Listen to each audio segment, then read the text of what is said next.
Sure sucks being dead, huh, buddy? Ugh. Why do we have to die? You killed me! I am the god of Deltarune! Who is that? I think Shay? I don't know. Yeah, sure, totally. Anyways, I have a job for you boys. A job? I love working! Good. For when the new chapter's released, many fresh souls came flowing down this river. These souls, judgment rings for them. Do you understand what I'm saying, boys? So, the title of the video? Yeah. Judging dead Deltarune theories. Awesome. Awesome! Okay, stop barking. You're honestly making it really weird. Also, the person with the best judgments will win, like, I don't know, a free iPod Nano or something. Anyways, MysticSlime out. Out. Oh, that was MysticSlime.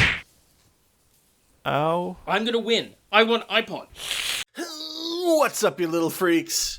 I'm here once again with my lifelong enemy, Snarlinger. Say hi, buddy. Hey, buddy. How's it going? Lovely. Just fantastic. I'm glad this is the first time we've tried recording this intro. It's so normal to talk while being recorded, while being on YouTube. I'm always saying this. Yeah. Anyways, today, as you might have found out from our hilarious intro, we are passing judgment on dead Deltarune theories and sending them to either heaven or hell. I like judgment. So our first theory up is Alvin Knight. A theory that Alvin Boom was in fact the Roaring Knight, mostly due to some cryptic shit he said by Gerson's grave at the end of chapter 2. That shit's fucked up. So what's your take on Alvin? I'll go first because I love talking. I need to say something up front in this video. I fucking hate all Knight theories. They bore me to fucking tears. Except one. One Knight theory makes me happy, and it's kind of obvious which one. But Alvin Knight, dude, my experience with Alvin Knight is being in the Deltarune fandom before chapters 3 and 4, and there was a period of time when every fucking video that anyone ever made on Deltarune was about how Alvin was secretly the Knight. And it's like, I don't need to know this thing that I already know multiple times. I watched Jaru's video on all the Knight candidates. That's all I needed. That's all I fucking needed. He talked about every single one. For some reason, people kept making Knight videos. So that's kind of my opinion. I kind of disagree with you. I feel like my experience in the fandom has been like everyone desperately trying to explain why Alvin can't be the Knight because no one want. That's why I've put him on the tomato-covered stage in this image. Because despite how popular the notion was, no one wanted Alvin to be the Knight because he's so boring. I mean, that's not true, right? Some people did really want Alvin to be the Knight. I know that Shadow of Roserade is like a huge, or at least was a huge Alvin Knight defender. And Shout out to Shadow of Roserade. Shout out to Shadow of Roserade. I think that what you're talking about is the backlash to the Alvin Knight discourse explosion, and I'm fine with that. Okay, so you weren't a fan of this theory at all, and neither was I. Okay, look, I actually sort of am a fan, but only Really? only to the extent that I'm a fan of any Knight theory, which is like very little. I kind of like Alvin Knight. I like the drama. Were you just saying that you hate every Knight theory? What are you talking about? I basically do. But, you know, if I strip away that bias and I'm like, okay, let's think about this on its merits. I like the drama. I like the drama of this character who's just this random fucking NPC who doesn't even have a talk sprite is the villain of the game. That's kind of sick. I like that a lot. That's kind of fun. That actually would be kind of... You know, I hadn't considered that angle of it. Like the possibility that it could be intentional that a random NPC who's entirely missable could possibly be the main villain. That's sort of a ballsy move. And look, think of the themes of Deltarune, dude. All these discarded objects. People being thrown away. This NPC, who usually, in any other game, wouldn't have any importance. But he does. He's the Knight, dude. He's fucking evil. And that's awesome. Also, he's like a figurehead for the church. And so in some ways, like associated with the prophecy. So it's like, there's something there. Snarlinger, you bullshit in a way that tickles my brain. I think you're right about that. Yes. Feels good to be back, dude. So do you think we're sending Alvin to heaven? I mean, he's going to heaven anyway. Like, he is a good Christian boy. Explicitly unchristian. Sin does not exist in the Deltarune religion. Oh, wow. That makes it so not Christian. Deltarune. That shit's fucking.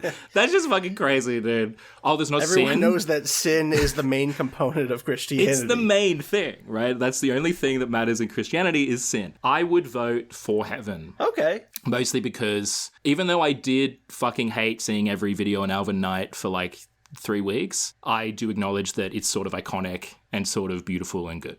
I think that as someone who, on record, has found Alvin deeply, deeply boring, I think that rethinking about this theory in the context that he was boring on purpose, and that was the whole point, I think that that's actually very fun. I think Alvin Knight goes to heaven. Yes! Huh? What's that theory floating on the river in front of us? Is that Papyrus Knight? Ha! Papyrus Knight? Boy. Why is Papyrus Knight here? Yeah, you're right. Papyrus Knight. I don't Knight. know. Maybe I'm like a little too sympathetic towards this cause, but I feel like Papyrus Knight isn't completely out of the question You're fucked up, dude. You're fucked up. I mean, look at that. The knight's literally like it's papyrus shaped. It's papyrus shaped. It has shoulder pads and like a rib cage. It looks like a skeleton just with deer horns. You know, other people wear shoulder pads, and also like most things have skeletons. Name one person who wears shoulder pads. I do. Okay, when I'm feeling a little bit frisky at the club, I put on those pads, dude. Okay, fair enough. You're right. Papyrus Knight is dead. Let me explain to you guys what Papyrus Knight even is. Ooh. Is the main evidence, you're asking? Well, it's because Papyrus is in his house and doesn't come out. True. Yeah. Oh, and also... was there any popular evidence besides that? No, actually. Was it just like looking for a space for Papyrus and Deltarune? I think that's a big part of it, is like, what the fuck is up with him? Why isn't he around? But actually, I'm remembering possibly a bigger piece of evidence. So, like, apparently people care about Papyrus, like, very deeply as a character. I kind of don't. Like, he's very funny, and, like, I enjoy him in Undertale. I like calling him in every room, right? But apparently Papyrus in Undertale is very lonely, and like he goes on the internet a lot and like doesn't really interact with the world. And I think he's like struggled to make friends or something. So what if Papyrus is in his house and sometimes he leaves it to make dark fountains because he's lonely and wants friends and like wants to escape into the world? Because Deltarune is all about escapism, and that's the only thing Deltarune is about. And so that's what Papyrus is doing in the game. I think there's room for Papyrus to have an interesting place in this story, but he never really made much sense as a knight candidate to me. Neither. Yes, neither. And it does feel like I've highlighted disbelief Papyrus in this image because it does feel like very edgy Papyrus. Like if Papyrus showed up in like a jacket and like was like crying in one eye and like the thing in the other eye, I would be upset and I would refund the game. He would never fucking do that. He would never fucking cry. Okay, he doesn't even have tear ducts. He's literally a skeleton. So my view on Papyrus Knight is that I never bought it, and it was an annoyance to me to tack it on to any knight discussion. Yeah. Like, discussing, like, all right, so the candidates are, like, Kris, Alvin, Des, the mayor, and I guess Papyrus, you know? Like, he was never, like, in the forefront of my mind. And I think for that reason, Papyrus does deserve eternal damnation. Wow, dude. I mean, I agree. It's sort of like a pity thing. It's like, yeah, I guess we can include Papyrus, whatever. Which sort of feels on brand for Papyrus as like a lonely guy, apparently. Aw. I take issue with the fact that you don't care about Papyrus as a character. I think that's fucked up. I care about him when he makes me laugh, but like people make character analysis videos about Papyrus and they're like, Papyrus is really sad. And it was fucked up that Undyne didn't, like, say sorry to Papyrus for lying. It's like, I don't care. I don't fucking care. Papyrus is just like a little child. I just want to say, Dorked, if you're watching, I love you. I don't stand for this.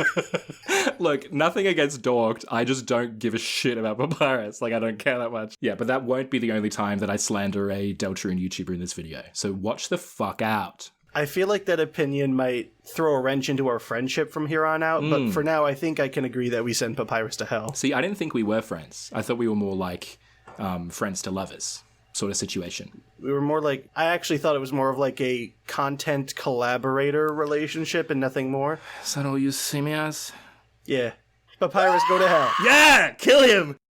Next up is Oberon Smog, which is Jaru Jaru J's theory, link in the description, that the knight was in fact not Gerson, but a reanimated Gerson made of Gerson's hammer with Gerson's dust on it, and is the same type of being as Ralsei is in his compendium of theories. which is why Oberon Smog is an anagram of Gerson Boom, as Ralsei is an anagram of Asriel. The fuck?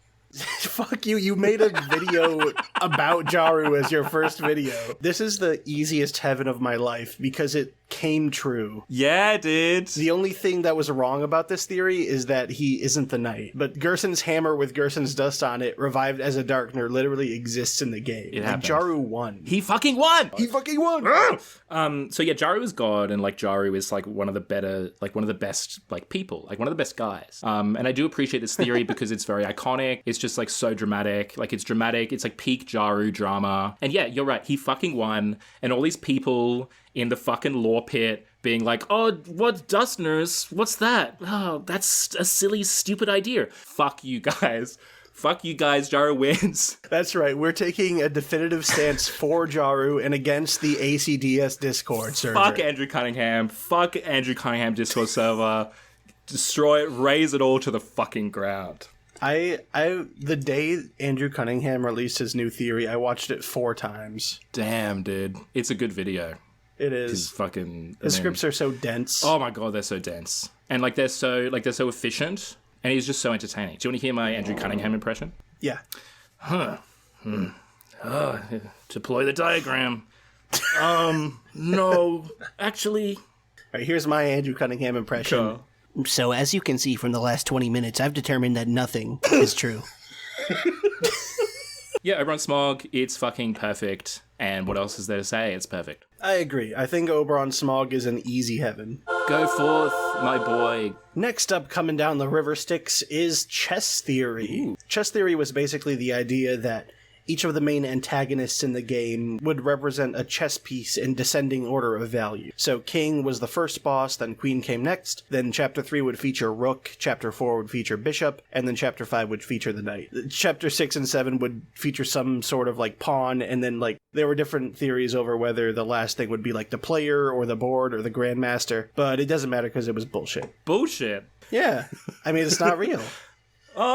And you know what's crazy is people are still arguing for it because they're like, well, I would argue that the Titan in Chapter 4 is the Bishop because it was in the church. I was like, yeah, but King and Queen were named King and Queen. Yeah. Fair. Look, I get it. I feel like it's not bullshit, though. I feel like there's still, like, an essence of truth to chess theory. Like, King and Queen, that feels chessy, I think. It's also just... I mean, like, Deltarune is obsessed with, like, big, awful, like, domineering, like, rulers in general. So, like, having a king and a queen, leaders of, like, a monarchy, it makes sense. Yeah, I agree, but I think that also doesn't really lend itself to chess theory. Look at the Knight. Because then... Look at the Knight. Because there's probably two... Like, Kris is also sort of... I think, like, Kris is literally knighted. So I think there's something there. But there's still no Rook and no Bishop. Sure.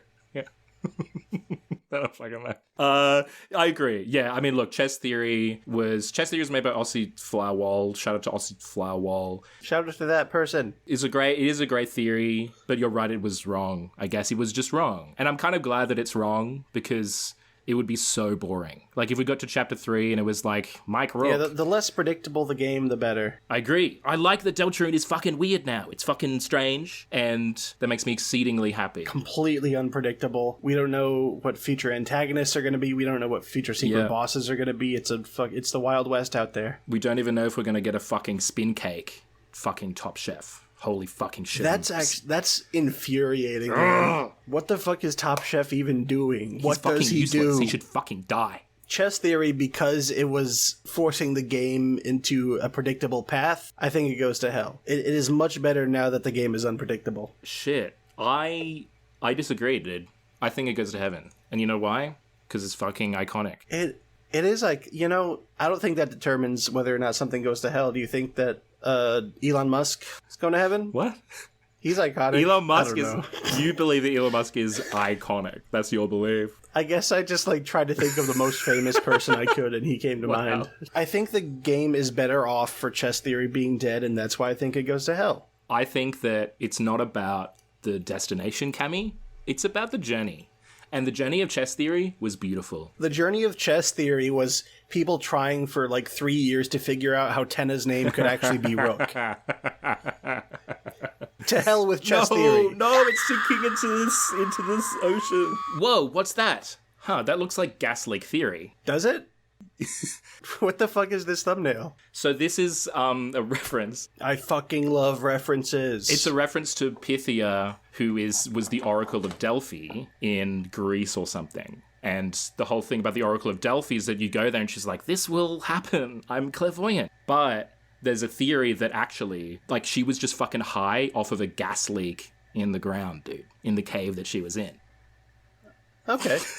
Well, I hope the audience that made it through that enjoyed their Greek history lesson. I know so much about Greek history. Ask me anything. But the actual Gasleak Theory of the game Deltarune was essentially that... Let me explain Kris, it. It's my theory. So basically, Gasleak Theory is all about that... What was it?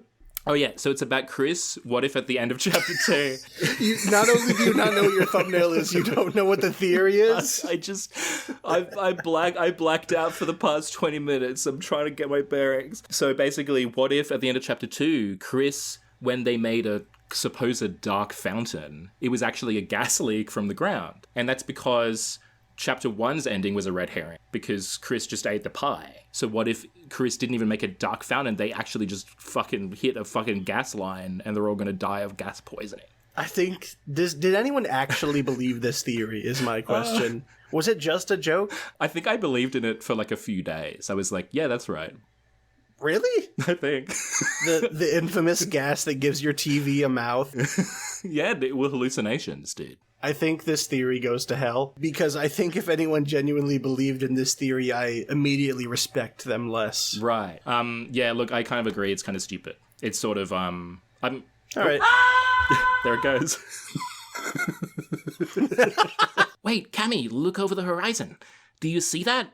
It's obviously the theory that... What? I don't see it. Oh, there it comes.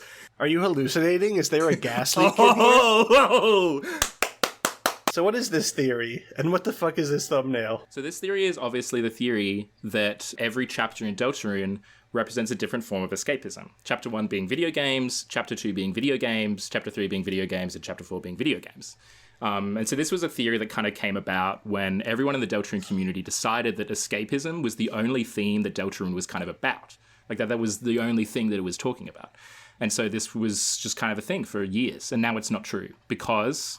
Chapter 4. I think this opinion of yours is born of vitriol and you're misrepresenting the fandom. I don't think anyone was ever saying escapism was the sole theme of Deltarune, you fucking cretin. I think for 6 years that's basically all we said. This is fighting words. All we said in the community was, Gaster has an evil magic plan, and it's to get us to want to escape into his world. And that's fucked up. And what could he have in store? So you resent the concept of the theme escapism because the discussion around the game's themes revolved around it too much. Is that what I'm hearing? Yeah, that's why I resent it. It felt, for a while, really reductive. It just felt really boring. And so I'm kind of glad that Chapter 4 sort of just kind of broke this theory and that Deltarune is actually about other things too. Like, it is about escapism, sure, but it's also about many other things, and those things I find much more interesting. So I'm glad that we're talking about them more now and not just talking about escapism. That's fair. I mean, I can't help but be a little hurt because my first video was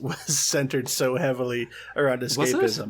Yes. That makes sense. Well, look, we'll get to your video later, buddy. I have some evil fucking things to say about your stupid fucking channel. And to be clear, the actual theory here that is not represented by the thumbnail is that Chapter 1 was tabletop games, Chapter 2 was internet, Chapter 3 was TV, and then Chapter 4 would somehow also be connected to escapism. And that pattern did continue with Chapter 3, but Chapter 4 really, you could sort of, I think if you wanted to stretch it, you could say that religion is a form of escapism in a way, but it's still, I think it, that is sort of disrespectful, isn't it? Like deeply offensive to say that, religion, yeah, it's just kind of all about escapism. Like, that's all it is. Also, what the fuck is escapism via TV? Like, what does that mean? Like, I don't escape into TV. What?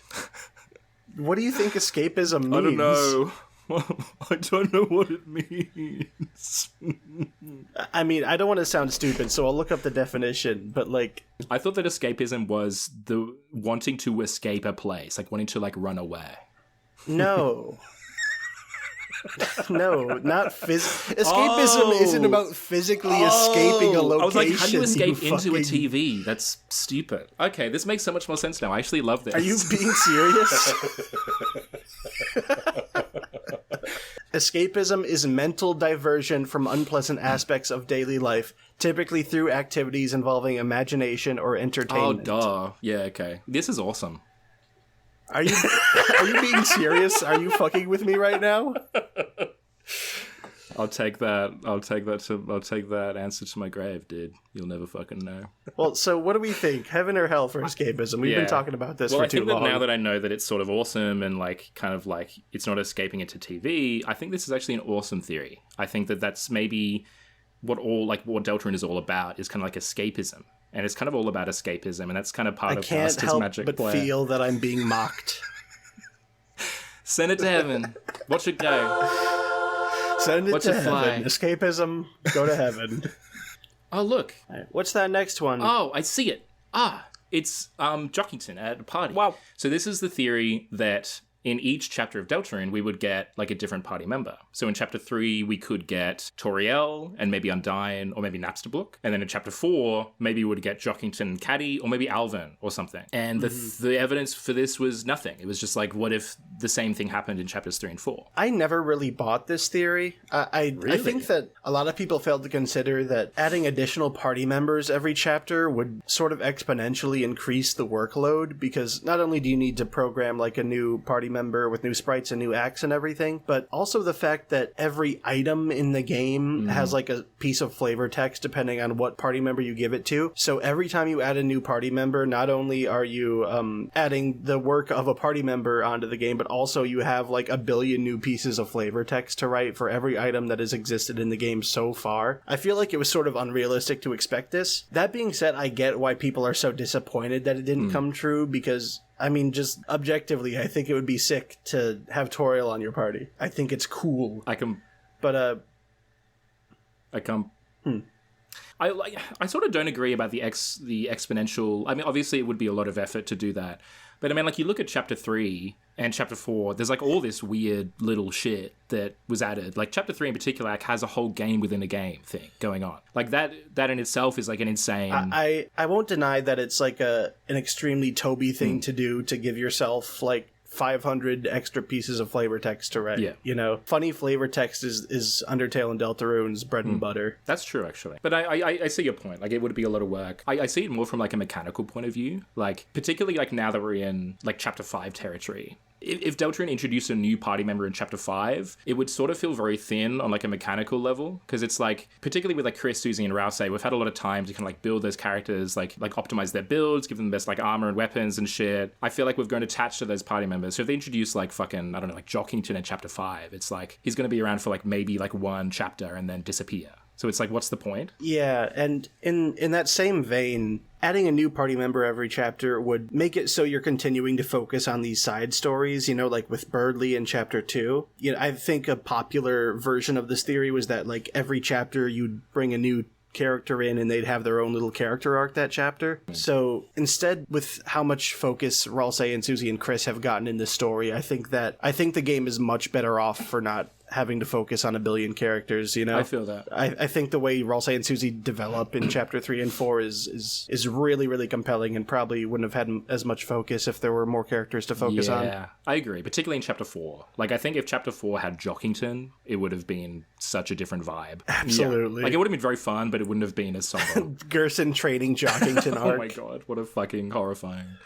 That'd be also awesome. Something you said earlier, like particularly in Chapter 3, Toriel just kind of being asleep the whole time is sort of like underwhelming. It's like, wouldn't it have been really... It is anticlimactic, for sure. And like, wouldn't it have been really cool to understand better Toriel's relationship with Kris, to see Toriel's reaction to Ralsei, and to see like Toriel kind of interact with Susie, and to see how Kris feels about that? Because it kind of feels like... I don't know if you get this vibe from Toriel, but it kind of feels like Toriel appreciates Susie more than she appreciates Kris. Like, I think I literally gave you that idea. Maybe. When we were talking another time off camera. I think I made that point to you. So actually it's my opinion. Yeah, so I don't know, that would have been cool. But no, I get what you mean. Personally, I think I try to judge a game based on what it is more than what it isn't, you know?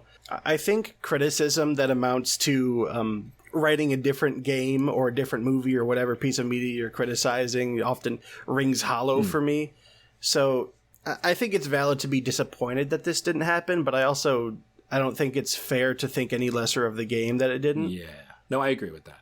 Like, it would have been cool to have more party members, but that was never what the game was going to be about, so we shouldn't try and shoehorn it in. Totally. And look, Toriel being asleep for the whole chapter is sort of interesting in and of itself, like the whole thing of her having a nightmare when you defeat the knight, the Toriel variable in the code. Like, there's weird shit going on there, and so it does add to the story. I do want to admit that, like, even if she wasn't a party member, Toriel being awake in the Dark World, I think, would have made for a lot of fun storytelling opportunities. Totally. I think I want to send this to heaven purely because it's just so fun. Particularly with, like the idea of Jockington being in the party.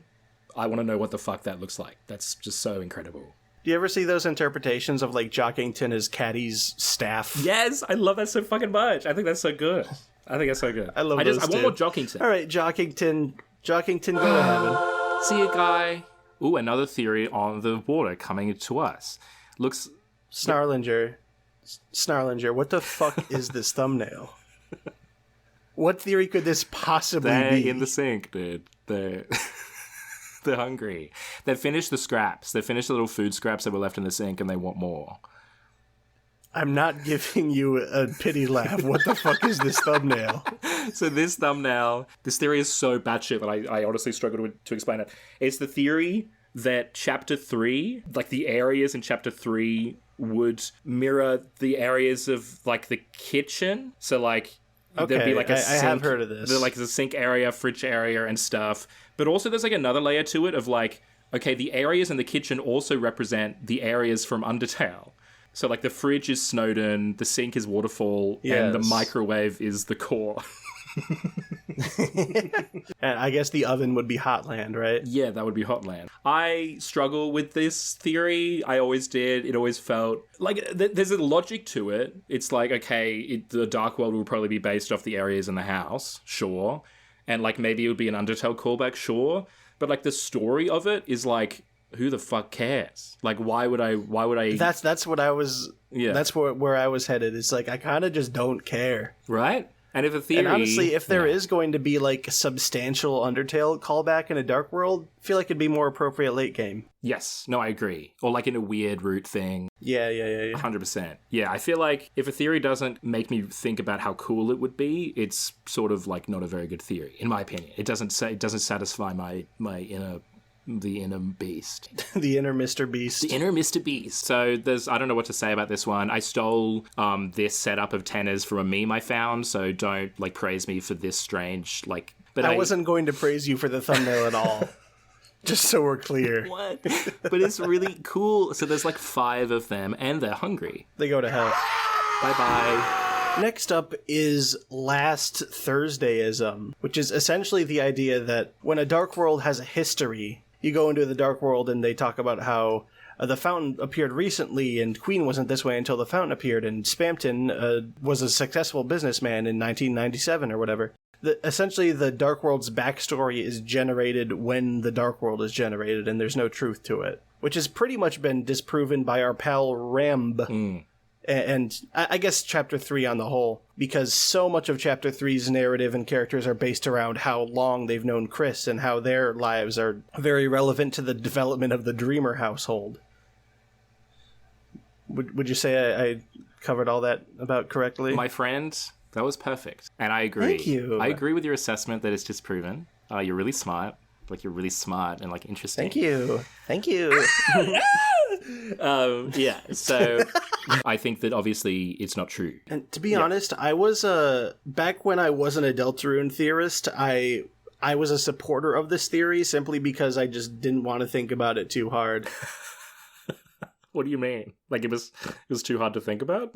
Yeah, I was like, well, these guys just were made today, so, like, right. obviously the backstories aren't real, and I didn't think about it any more than that. Yeah. But when you think about the game critically, I don't think this was ever really a possibility. Yeah, and like the alternative that we have now is sort of, to me, it's more interesting and more like mysterious. Much more interesting. Right? Like the idea that these objects retain memories in some way, that's, I don't know, there's just something kind of beautiful and strange about that. And it kind of reminds me of how, like, Asriel as a character is kind of like, he is located within memory and, like, often within objects.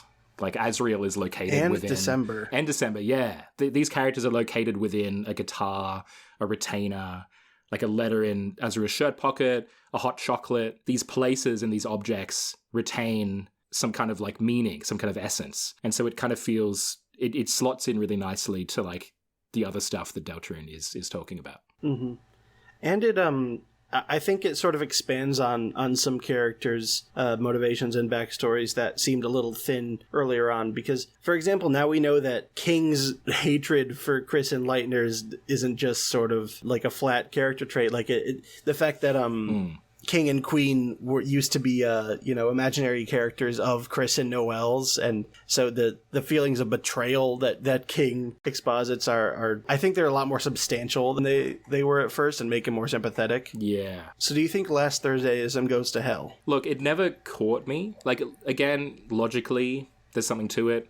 On a story level, it's sort of just convoluted to me. It's like, what does that add to Deltarune?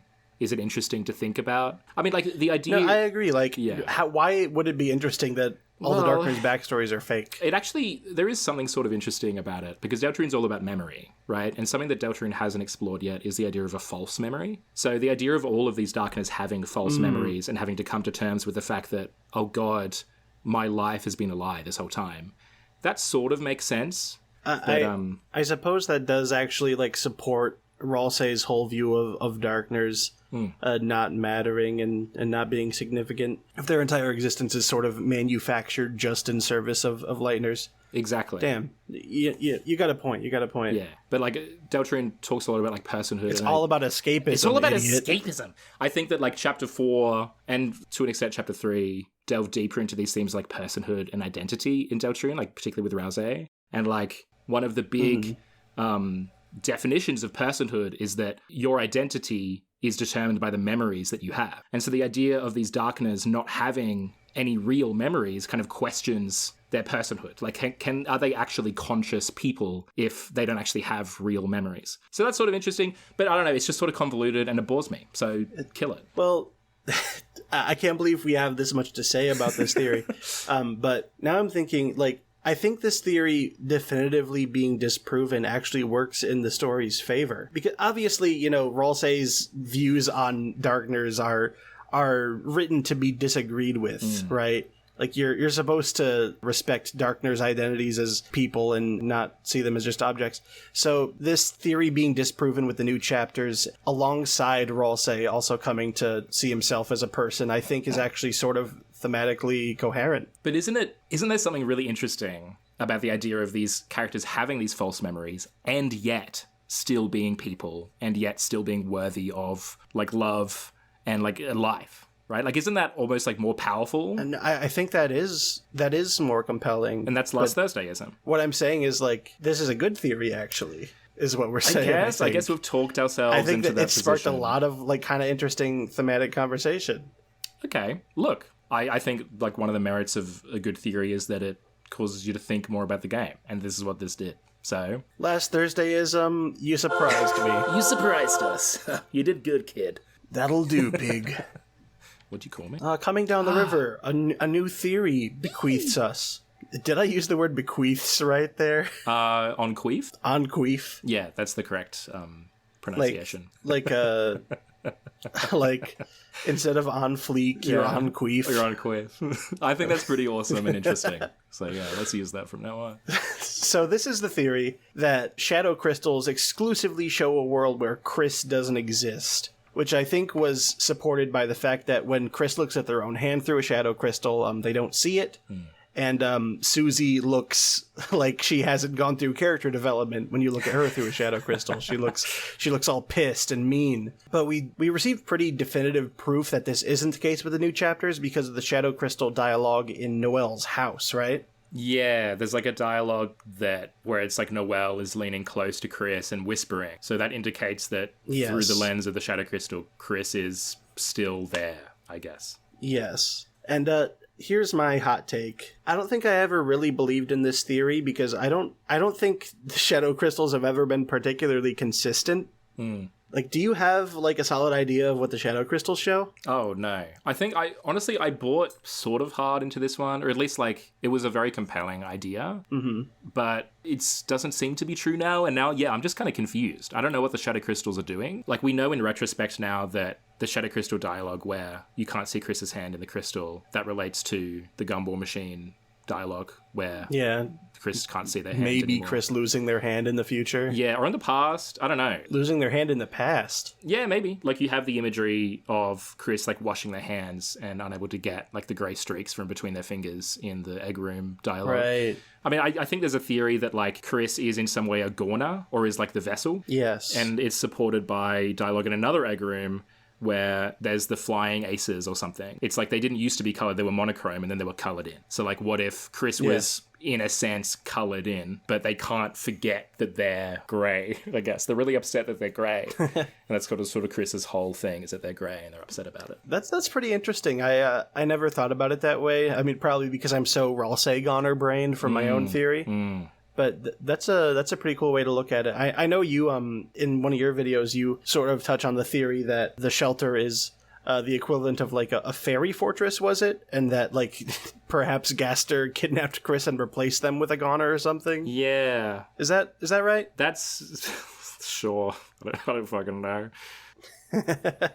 I think this theory goes to hell just because, like, now that it's been disproven, nothing about the Shadow Crystals in my mind has even changed. It held no place in my mind, and the Shadow Crystals are just as mysterious as they were before. I have no love for this theory in my heart. Yeah. It's kind of hard to theorize about the Shadow Crystals, and so any Shadow Crystal theory just kind of becomes, like, sort of mushy. Yeah, any Shadow Crystal theory you have to, like, make exceptions for because they're just not consistent. I think this goes to hell. Meow, meow. I'm a little guy in this world. Meow, meow. Meow, meow. Meow, meow, meow, meow, meow, meow. Surely you're doing this because you know I'm listening. I didn't know. What's that theory coming down the way? It's darker than... I literally don't know. It's darker than Dark Worlds. This is an awesome theory, and I've represented it through this really helpful diagram. And so this diagram represents the layers of reality that are at the heart of Deltarune. So, to be clear, the theory that we're actually discussing here is the concept that, like, darker than dark worlds could exist, yeah? Correct. Like the idea that you make a dark world in a dark world, and then it gets darker than dark. Correct, which was disproven by Chapter 4, when the knight makes a dark fountain inside a dark world, and then it just kind of creates a big guy. And then nothing else happens. Yeah. And look, I feel like what I find interesting about this being disproven is that it does kind of feel like... I feel like there's, like, 3 different, like, flavors of the layers of reality theory out there. Like, I feel like everyone has their take on it. And I feel like the whole idea of, like, a darker than dark world, to me, is, like... There's 2 things. To me, it's sort of like the heart of that kind of theory. Like the idea that you can go deeper and deeper and it recurses and recurses. But also it kind of feels like, at least in like the fandom's conception of Deltarune, it feels like the heart of like Deltarune's horror. Like the idea that you can just go deeper and deeper and deeper into fantasy.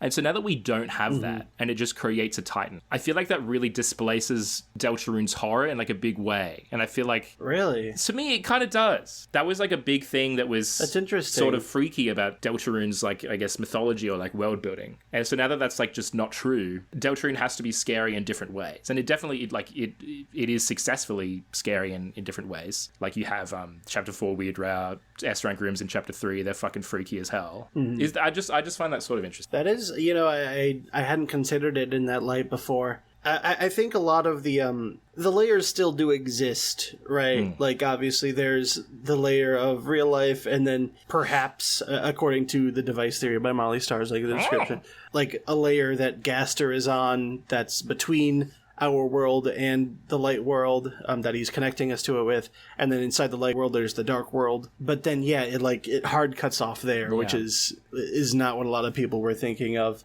So you're saying that a lot of the horror in Deltarune came from this concept to you, the idea that you could continue descending layers. To me, I'm picking up what you're putting down. I'm smelling what you're stepping in. To me, that was never quite a source of horror for Deltarune for me. I think it could be utilized well in that direction, but I wasn't ever really expecting it in the same way you were. But I think this is another case of having expectations that weren't met, and less a case of like bad story decisions being made. Yeah, I agree. It was just like an assumption about where the story would go. And yeah, like, to be clear, I don't think it's like a bad move for the story to do, like to not have that. It's just like a little less tantalizing to me. But also in a way, it's sort of less obvious. Like I feel like, and I don't know why I have this impression, but I feel like the concept of like going deeper and deeper and deeper and like losing track of your sense of reality, I feel like that's kind of played out. And again, I can't reference any other story that's ever done that, but I feel like it's played out. I don't know. Inception. More. There could be more. There could be millions more. So does this go to heaven or hell in your opinion? I think that it goes to, heaven? I don't know. Yeah, I agree. I think this theory was cool. Let's send it to heaven. Go to heaven. Yay! Another theory coming over the sea in purgatory. Wow. So this theory is that, so in chapter 2 of the Weird Route, spoilers for Deltarune. In chapter 2, Weird Route, you make Noelle kill Berdly with Snowgrave, and there was a theory that like Berdly would be dead in the light world. And so in chapter 3, there would be a funeral for Berdly, I guess. He would be fucking dead, and it would be fucked up. But as it turns out, Berdly is not dead. He's just sort of like in a coma. Or maybe if the idea of like a fallen down state is carrying over from Undertale's mythos, maybe he's fallen down. You know, I've heard some buzz about like chapter 3 and 4 like pulling punches because Berdly isn't fully dead and he's just in a coma, right? To me, I feel like there's not a huge difference in Berdly being dead versus Berdly being in a coma. I suppose if Berdly was fully dead, there'd be more noise about it in town, right? But I think for all intents and purposes, Berdly is dead to the narrative by being in a coma. It doesn't seem like that's something he's going to be coming out of. So in a way, I don't think that this theory being technically disproven really changes much in my mind. And I didn't expect the Weird Route to be that drastically different. You know, like, if there was a straight up a dead child in town, like, I think all of the Light World dialogue would have to be completely different because of how big a deal that is. So, I guess I don't think either way on this theory too strongly because it's not very different from what I was expecting. What about you? That's fair. I pretty much agree. Like, in terms of, like, plot, there's very little difference. I guess, like, to me, there's a big difference in the sense of how, like, Deltarune relates to Undertale. So, like, if Berdly died from the Chapter 2 Weird Route, I feel like the discourse around the Weird Route would be like, this is genocide route for Deltarune, right? This is the way to kill people. True. Right?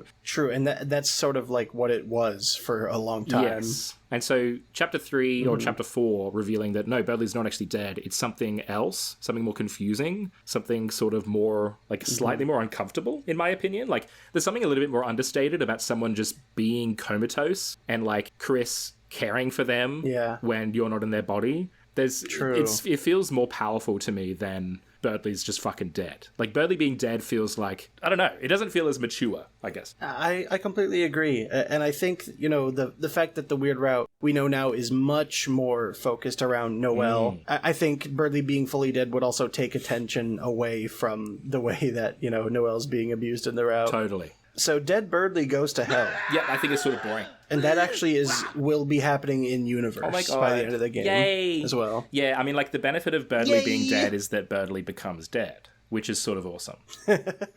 Hark, another hero. What the fuck? Hark, another theory ascends. This one is, shorthand for it is Firegrave. Basically the idea that the Weird Route would continue to feature you using a new party member to kill another NPC as the game went on. So the popular theory was that you would use Toriel to kill Undyne in Chapter 3, and that pattern would continue. I think this was a very normie theory, right? like, if you play Deltarune when it came out and then, like, watched a couple theory videos in the months following, you probably would have believed this. But I think most of, like, the true Delta heads were pretty much dismissed this idea because of how much focus Noelle was getting, like, in the sweepstakes especially, being a glitch hunter and finding secrets in old video games and whatnot. So I think a lot of the discourse around Weird Theory really focused in on Noelle, using Noelle to break the game. And I think this would have been pretty stupid. I'm glad it didn't happen. Yeah, I agree. I think it would have been stupid. And I like that your thumbnail kind of captures that. It's like it's just Snowgrave, but it's orange. It's like, yeah. Yeah, exactly. I don't know. Like, I feel like a lot of the theories before chapter 3 and 4 came out, it was just like, what if the same thing happens again, but like slightly different? Yeah, so many theories that were disproven were just patterns. Yes. Patterns that happened once or twice.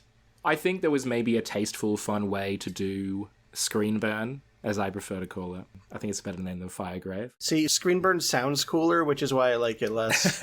Right, that's fair. I feel like there was probably a tasteful way to do it. I don't know what that would look like. It would be kind of cool. Like, again, it's like interactions between Kris and Toriel. Yeah. Some of the ways proposed that you would be manipulating Toriel in this route were admittedly pretty interesting because, you know, you manipulate Noelle in Chapter 2 by just taking advantage of her being non-confrontational and unable to say no to you, right? But Toriel's not the same person as Noelle, so, like, some of the proposed ways of manipulating Toriel would be, like, Kris, like, deliberately putting themselves in harm's way to get Toriel to do stuff. I think that concept's pretty cool. I think there are ways you could make it interesting, like, finding ways to manipulate different characters based on different scenarios. Yeah, there's ways to make it cool, but I do prefer what we got. Like, what we got, especially in Chapter 4, is just so much, it's so much weirder, right? Like, I love it. I love it so much. It's so fucking good. So I much prefer what we got. We're in agreement here. Yeah. Shall we send Firegrave to its Firegrave? Ooh, just based on that,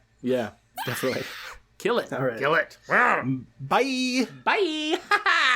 Next up on the list is Naked Ralsei, the theory that Ralsei would continue to lose an item of clothing chapter by chapter. Yay.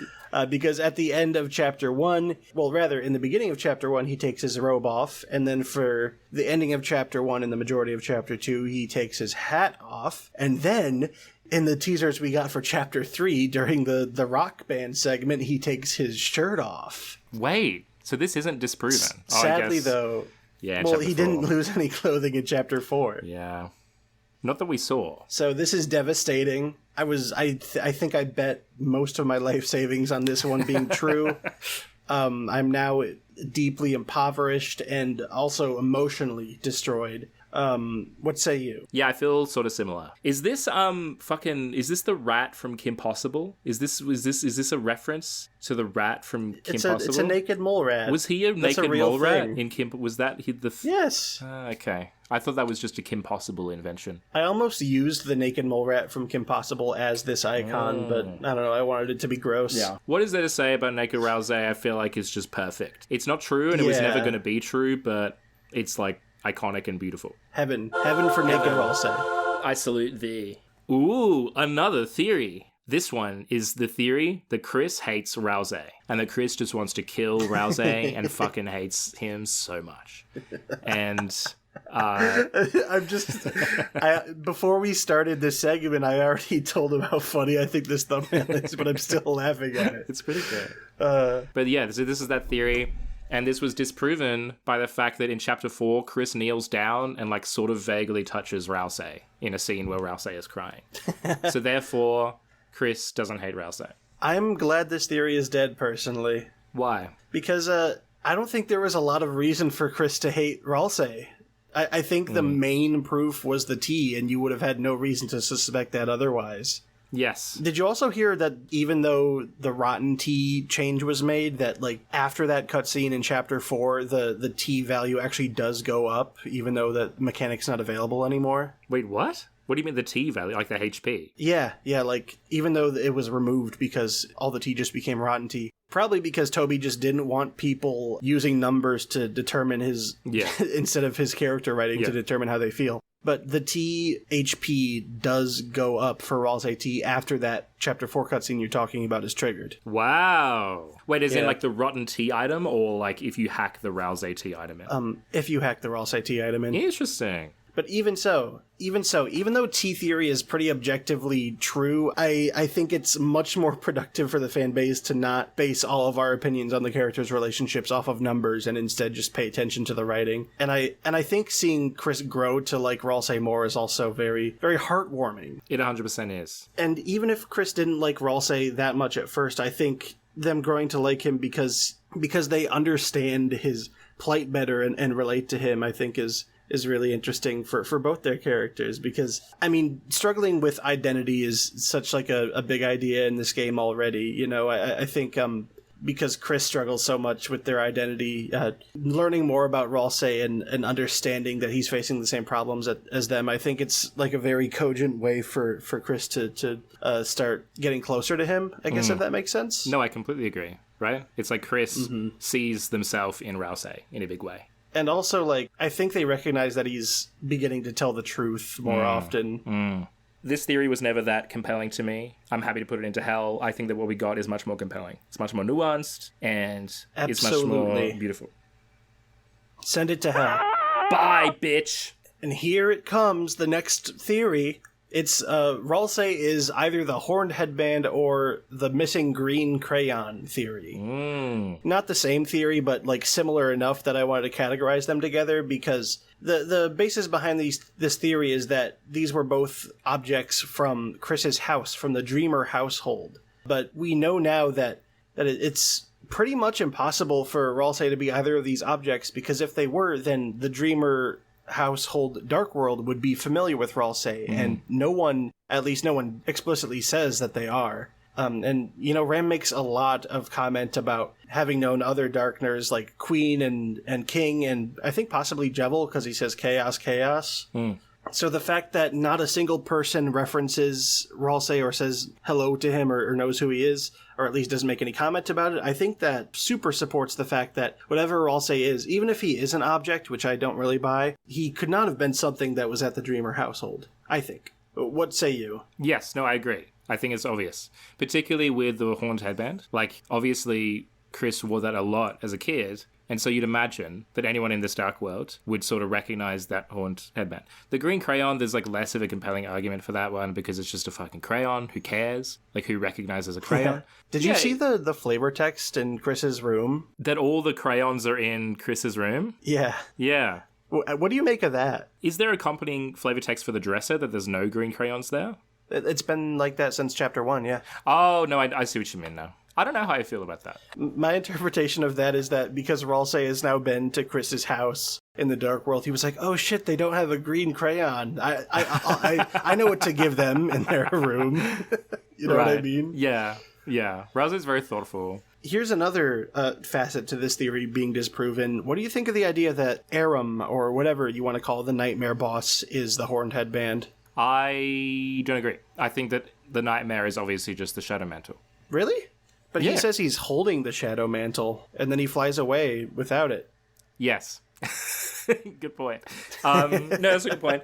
Yeah, I don't know. I don't mind. There's that. also, yeah. Do you remember the door in the S-Rank minigame that looks like the horned headband as well? That's a good point. Like the door has like a red border to it with the horns on it.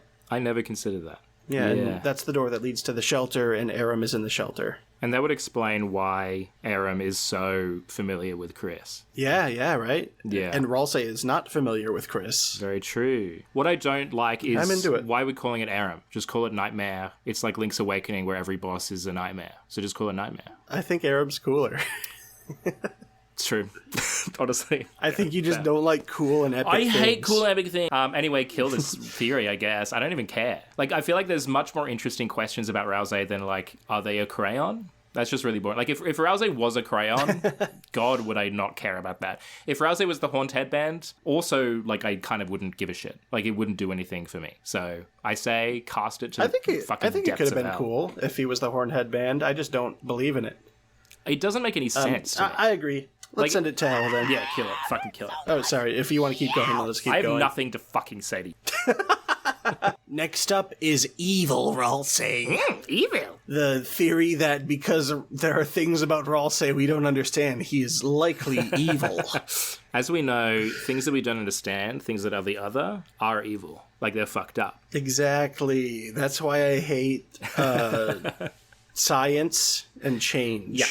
Yes. I suppose this theory hasn't been definitively disproven, but I think we understand so much more about Ralsei's character and why he does what he does now that I think this theory is not worth thinking about anymore. Yes, I agree. And I'm glad it's dead. I am also pretty glad. I think this conversation was completely unproductive. I'm glad that I never have to think about it again. I agree.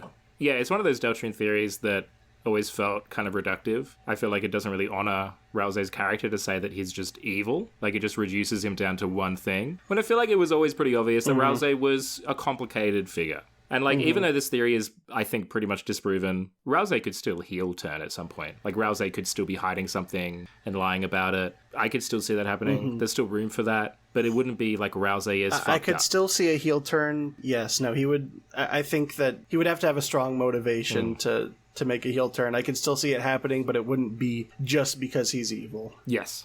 Because I think it's very clear that he cares very much about Kris and Susie. Oh, 100%. I hear you on that one, sister.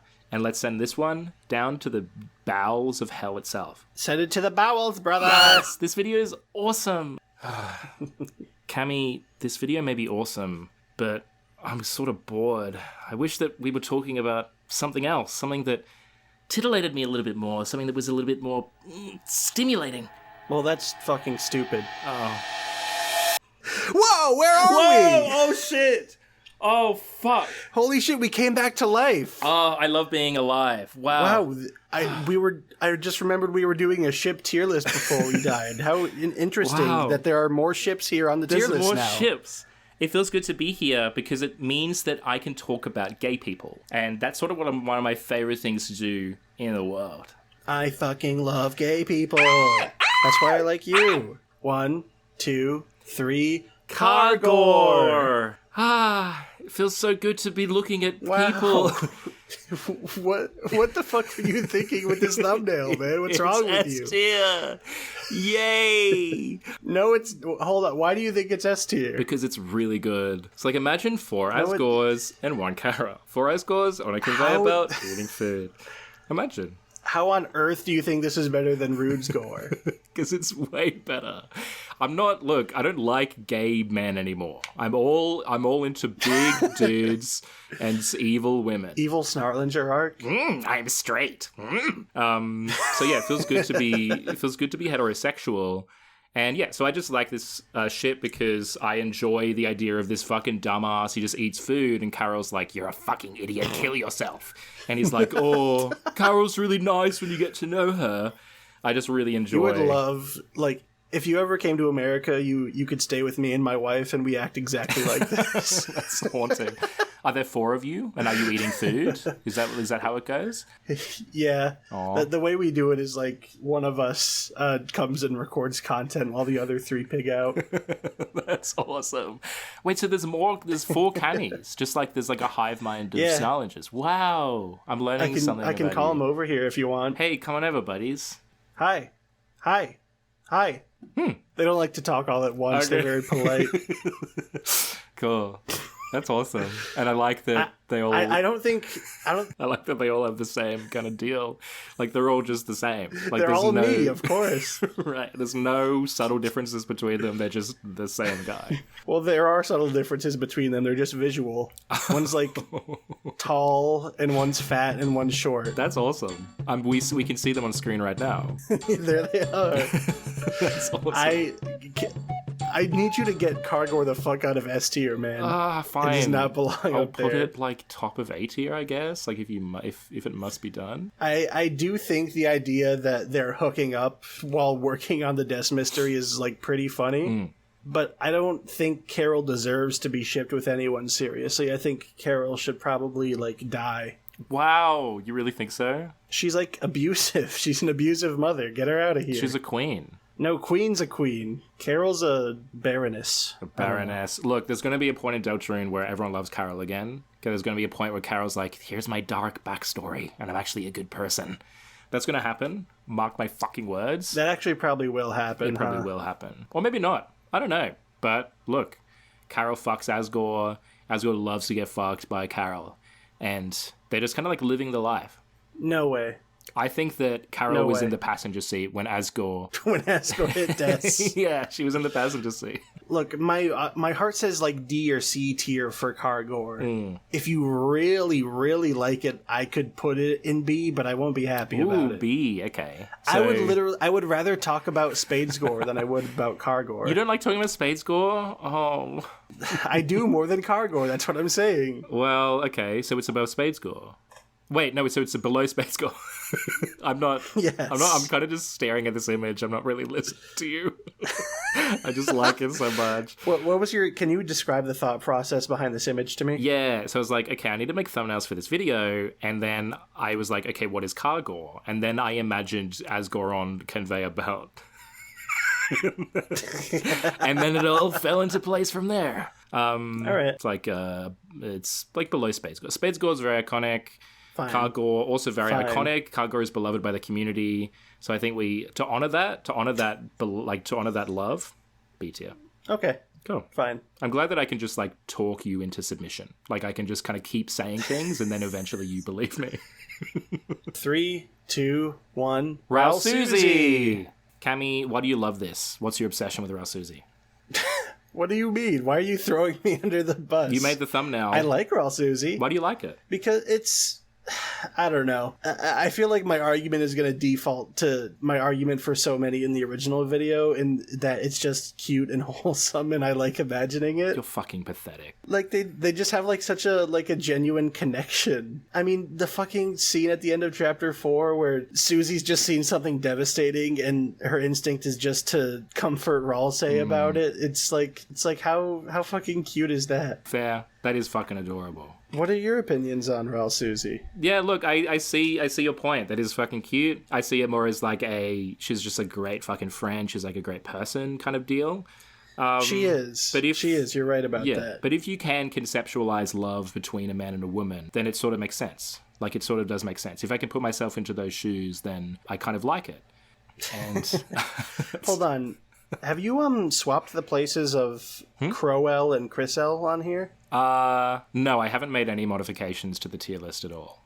Are you sure? I feel like we we made a point to put regular Chriselle above Crowell. Possibly. Yeah, we can swap Did we those. not? Yeah, whatever. I don't care. I mean, I could just go check to make sure, but I feel like that's what don't we check did. the original tier list because I haven't made any modifications at all. Okay. Well, then switch them back. What? Oh, right. Yeah, because I haven't made any modifications to the tier list. You fucking put Icy Pants in S tier.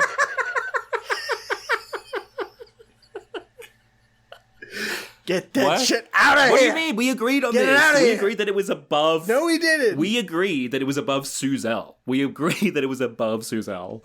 So I don't know what the fuck is wrong with you. Didn't, Why are you so obsessed with this liar. ship, dude? Why are you so obsessed with this ship? You Fucking scoundrel. All you want to do is talk about Icy You're a charlatan. and Burger Pants. I don't understand you. Why do you love it so much? This collaboration is done unless you move it to fucked up tier right now. Okay. I'm sorry, Kemi. I hold the keys to your life in my 30,000 subscriber hands, okay, pal? I need attention. I need to be relevant again. Lower. There we go. All right, let's get back to it. Ralsusie. So this is not very interesting to me, but I'm sort of scared of you now. So wherever you want to put it.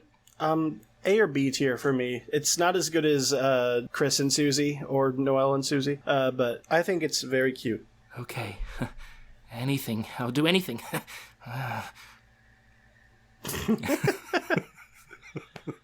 Did that make any? 3, 2, 1. Rambtenna! So I've put this ship on here out of obligation because apparently this ship exists. And, I just like looking at Ram. I think he's a cute little guy. I like his dog ears. So I wanted to, it's sort of a visual stim for me to just have him here on the screen. What's going on? What the fuck is Rambtenna? But what's going on in this image? That's like a boyfriend giving his other boyfriend a head massage. Oh, that's...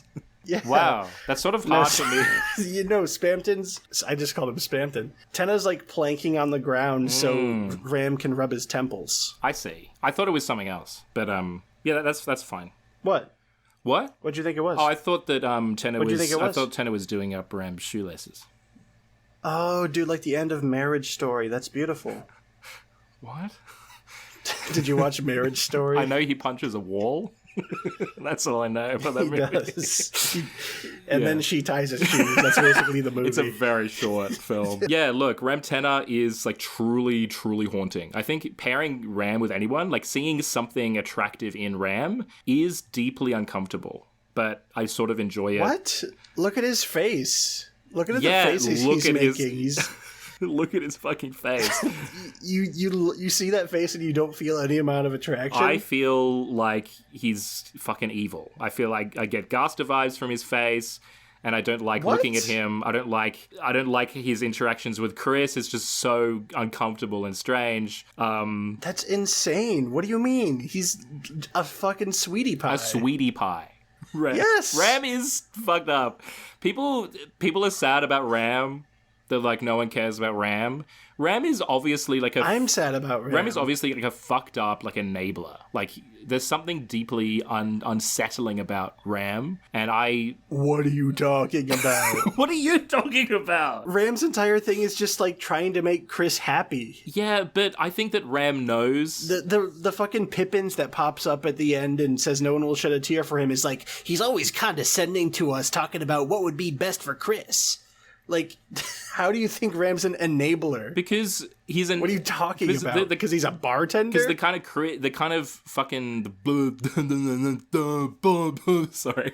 Excuse me? Something came over me. The fun that Ram is giving Kris is not fun. Like, it's like a deep, unsettling, perverse kind of fun. And Ram fucking knows that. Like, Ram knows that. Do you think Ram knows that? Obviously, he fucking knows that. In my mind, Ram is just saying, Kris, I know you don't like this game. You can play the game you want to play over here, and I'll watch out to make sure Tenna doesn't see and get mad. Yeah, but he knows that it's going to fuck Kris up. I truly don't think it's any more complicated than that for Ram. Okay, need I remind you of the line, the ominous fucking line, when before Kris goes into that like game room, he says, don't forget, Kris, that freedom is only for big shots. Shit. Ram knows that this isn't a good thing, that Kris cannot attain what they want, and yet he's still giving it to Kris. So, like, what does that say about Ram? He doesn't actually have Chris's best interests at heart. He just wants to... Is that... I don't know. He has either a malignant force, or, at the very least, he is enabling Chris's horrific tendencies. I don't know. Maybe I just have, like, my soft spot for him is too big. Maybe my soft spot for him is, in fact, a hard spot. Ooh. But I want to believe that hard swiveling even spot. If he is enabling Kris, has Chris's best interest in mind, because that's his whole thing. Yeah. I don't know. True. Well, also, this is a ship. Yeah, right. Tier list. So I guess what would it? We're just debating about Ram now. So what would it mean for Tenna to give head to Ram? So that's kind of interesting. And I think that... I think this is kind of nothing, and the fact that we haven't talked about it at all supports that. I like that it's strange. I like the idea of it being, like, existing. Like, if this happened in the game, I would grin and giggle and, like, throw up in my mouth a little bit, but then swallow it and keep going. All right, let's put it in A tier. Yeah. So I think this is probably above Cruisy. Don't know. It's below Cruisy. Okay. Put Rambtenna above Kris L. That's the video we're making. Yeah. 3, 2, 1. Queentenna! Queentenna! Woohoo! Yeah. What do you think? What do you think of this vibe? I've actually seen, probably just because I'm on Twitter too much, but I've seen a lot of love and art for this ship. And I think it's rather cute. They have this sort of dynamic, at least in the fake fan art that isn't part of the real game, where, you know, Queen is like a modern piece of technology and Tenna is antiquated, so she sort of like has a way of flustering him, and and he doesn't get like her jokes because she's super terminally online. But I think it's a very cute pairing, and I don't even care that they haven't interacted in game once. Damn, dude. You've swayed me so hard. I was like, truly all I was thinking of was that they're both tall, but you've kind of made it real. You've given them character.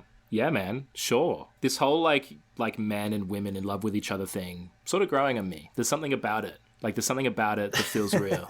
You know what else? A man and a woman loving each other can actually grow a friend inside you. So I think Queentenna, it's definitely better than King Queen or whatever we were calling it. And that's in top of C tier. How'd that end up there? Yeah, because it was very funny. Look, I mean, looking back at any of this, I don't know what the fuck we were on. I think I used my trump card to put Musegore in S tier. What the fuck was that about? What are you, dude? So where do you think we put Queentenna? I think Queentenna is very fun. I mean, to be honest, Tenna is very shippable. Like, he's an eminently shippable man. I think that it's clearly above Rambtenna, clearly above that one. I think it's here. Okay. God. Who cares? Who the fuck cares, dude? No one gives a shit. 3, 2, 1. The Weather Channel. Awesome. Ship name. This ship is utterly sauceless, in my opinion. What do you think about these two characters in general? I think they only exist to prop up Rules on his comedic podium. Yeah. And they have good designs, I'll give him that. They do have good designs. Do you think that there's a pattern emerging of all of the like mini-boss characters being fucking boring? Like, you look at these fuckers, you look at the music men, I don't care. Who are we talking about besides them and the music men? That's it. Then I agree that La Nina and El Nina exist in a similar place in my mind to Sweet Cap and Cakes. Yeah. But to bring them down to Sweet Cap and Cakes level is something I can't do. I think they're charming enough. Especially because Sweet Cap and Cakes music is fucking woeful. Whereas Ruder Buster, dude. Ruder Buster. Oh, fuck. Fucking Ruder Buster. Really good. So, that being said, these guys are just bad for each other. Yeah. Honestly.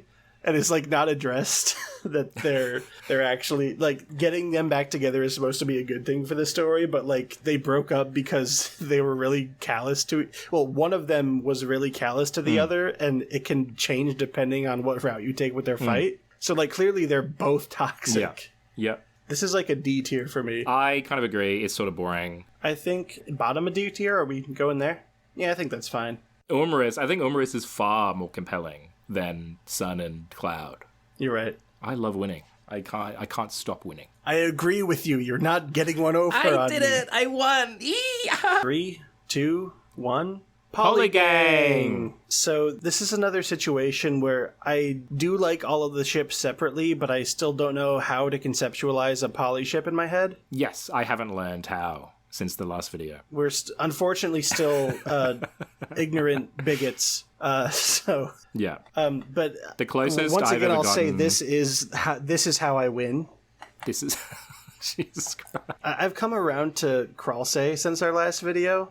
Really? Because I think Ralsei has done much to differentiate himself from Asriel. Yeah. But even so, I would rather stick Noelle in Ralsei's place in this polycule. What do you think? I agree. They're friends. I don't know. Imagining this as a friendship, sure. Yeah, this is an awesome friend group. It's a great friend group. I feel so parasocial. I would love to be in this friend group. I would love it. I don't think this is offensive, though. It's not offensive, but to me, look, the issue with any ship involving Ralsei is that I can't imagine him kissing another being. It doesn't compute in my head. Like, I feel like kissing would be That's your problem, brother. I feel like kissing for Ralsei would be M-rated, and he's like a PG character. Like, it's like outside of the remit of Ralsei's character. You put Ralsei in S tier. Because it's fucked up. Or at least it was fucked up. You use your... when we made the ship tier list. No, I agree. I don't feel super strongly about shipping Ralsei with anyone. Would you say this is like a C or B tier? I think C. I don't care about it. I feel nothing. I feel no emotion right now. So I would say it's an easy C. I would put it top of C tier. Top of C? I think that's stupid, but, we all... I think you're stupid. 3, 2, 1... Spamtenna! I love these boys. I love this. I love when they do this. Snarlinger is the biggest toxic yaoi fan I know. They're just kind of like vibing. They're just kind of like vibing in this world. And that's what I enjoy That's just how they hang out. That's how they hang out. Yeah, Tenna gets on his knees, Spamson calls him a good boy, and then nothing else happens. They just kind of like play a video game, and they just kind of like hang out. I gotta be honest, I feel like my mind sort of rejects thinking about Spamton because I've thought about Spamton for so long for the past 5 years. Interesting. So like when I think about Spamtenna, I'm just like, yep, that happened for sure. But like I don't know, I don't care. I don't care about it. Can I be honest? I don't care about it. That's crazy. Isn't that crazy? Hey guys in the audience, isn't that crazy? No, I can't hear you. My dislike to like ratio, no. Yes! Sure, I mean, I get it. Like, I was deeply upset when Spamton appeared in Chapter 3. That was, like, unsettling and strange to me. I like, actually did not like that scene at all. Yeah. It felt like a fanfic. It did. That was the moment Deltarune jumped the shark and became a shit fucking game. But look, I think that they fuck and they fuck hard. That cannot be undervalued. Very true, right? I can't imagine Spamton small and Tenna. It has to be Spamton tall and Tenna tall. But you're literally the resident big guy, small guy. I've changed, dude. I've changed. I was frankly surprised that you chose the Spamton Neo suit for this image.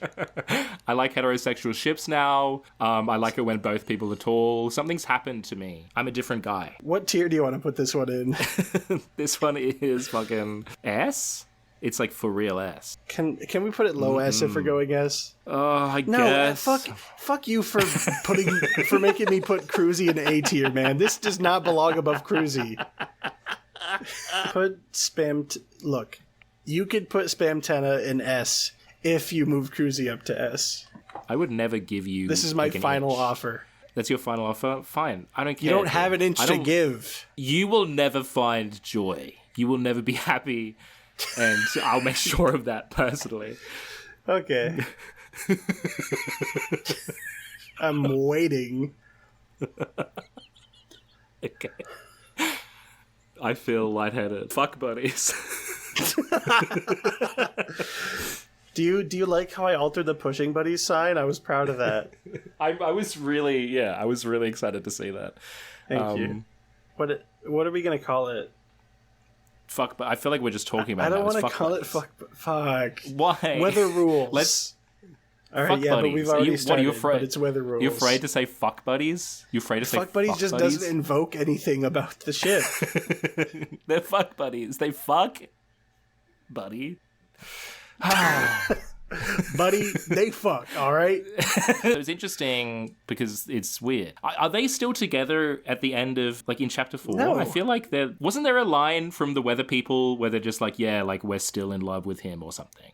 Well, they still think he's hot, is the thing. That's so uncomfortable to me. That's just so deeply uncomfortable. What I hate about this ship is that they are deeply attracted to him, and yet they fucking hate him. I hate that push and pull of, like, hot guy and, like, deeply disgusting man. Like, ugh, like, it's just so icky. I fucking hate it. Imagine, like, you're in a couple with someone, you add a third in your relationship, you have a threesome with someone, it doesn't work out, but then privately you and your partner still just lust after that person. How awkward. Right? Ew. It's crazy. Ew, dude. Yeah, but we love toxic ships, don't we? Oh, God. Truly, like, the realization that Rules Card has a sexuality and lusts after people, really, really gross. Really fucking gross. It's disgusting. It's like, it's actively harming my mental health as we're talking about it. It's for real. So... Hate to. Yeah. 3, 2, 1. What the fuck? 3, 2, 1. Astrology. So this is like before, but a Star Walker instead. Yeah, so I think it's like S tier. Yeah. So probably nothing more needs to be said about this one. 3, 2, 1. Dessriel! What is deeply compelling about this ship to me is that neither of these characters have definitively appeared in this game. Interesting. This thumbnail is pure speculation. So they haven't appeared, so it's interesting. Also, I agree your thumbnail is fucking awesome. This is like I don't call things epic very often, but this is epic. Aw, you're epic. Aw. What do you think about Dessriel? It's very fucking good. I actually adore it. And I adore it in two ways. Really? Yes, I've been thinking about it lately, and I've just been like, it's fucking beautiful. Explain. I will. I love explaining. So basically, there's like both of these characters have like the specter of their families that kind of bears over them.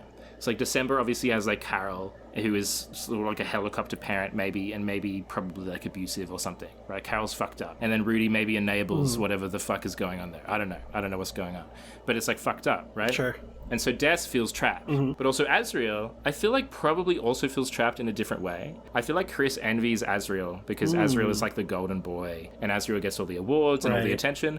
But I think that Azriel resents that. I feel like that places really high expectations on Azriel. And I think we talked about this a little bit with Azipants. So I feel like these two coming together is like, it just makes sense. It's like them being together is like this. It's like an act of rebellion. Exactly. It's rebellious. Fuck yeah. Yeah, I think it's beautiful. And so it could be like, I think there's like two flavors. One is where December it's just like Azipants, but different. So like December is like cool, and then Azriel is like not cool, and December teaches him how to be cool. Or Azriel is secretly kind of like a little kind of rebellion. Like he puts on this face of like, I'm this cute little guy. But actually, he like smokes weed and stuff. What the hell? So yeah, so that's like my theory. I'm into that. I'm into that interpretation. I was reluctant to really put this on the list the first time we did it. Like the thought crossed my mind, but I was like, genuinely, neither of these characters have appeared in the game so far. Like this isn't a ship, but I'm coming around to it. I think your spiel just now was quite good, and I mean we also just have a lot more information about both of them now, having been in Des's room. I see the vision. The retainer, dude. The retainer in the box of knickknacks. The retainer. And the shirt. He took that shit out so they could make out. Do you want to go A for this? 100%. And to be honest, here's my little theory. I'll just throw this out there. I think that Azriel's not dead, but I think he's working with Des in some way. And I think Azriel's fucked up. And that they're doing this for some reason, and that Azriel's fucked up. I'm into it. Cool. Awesome. Also, I think Azriel's the voice on the phone, but that's sort of that's harder to explain. Ooh. 3, 2, 1... Creamypants! I fucking love Creamypants. You know why? Why? Because Azipants is dead in the fucking ground. No, it's not. Yes, it is. Creamypants is rising from Azipants' ashes. Fuck. I mean, look, you're right. We couldn't get Azipants. It's probably not real. I think Creamypants is the response to the Azipants fandom that has built up around. Do you think so? Honestly, no. I could see that. I could see it because obviously it was bratty catfishing Pizza Pants. So like the fact that it has transferred to Blue Ears or whatever his name is. Yeah. I could see it having been like a late game decision. Yeah. Maybe, I don't know. I see it. To be honest, I think this is significantly worse than Azipants. Mostly because the Nice Cream Man is sort of like a weird, annoying idiot. I don't like him. What? What? I disagree. Like I think he's charming. He's fucking annoying. I was reading some of his dialogue in Undertale, and he just like he's like shit at business. He doesn't know what the fuck he's doing, and all he does is complain. Is like, why does anyone buy my ice cream? My life sucks. Maybe make better ice cream, and maybe sell it in better places. We're talking about Deltarune creamy. But it's ears. the same guy. It's the same guy. It's not the same guy, and he's never made a bad business decision in Deltarune. You can't take that into account. I think that he's a fucking idiot. He's a little annoying little twink, and he's awkward and dumb. And I didn't care about him. I didn't care about him until he appeared in Deltarune, like in the rain with like a scarf and a coat on and like a wistful sort of air to him. True. That quite endeared me to him. I actually do agree. That was cute. And they might kiss one day.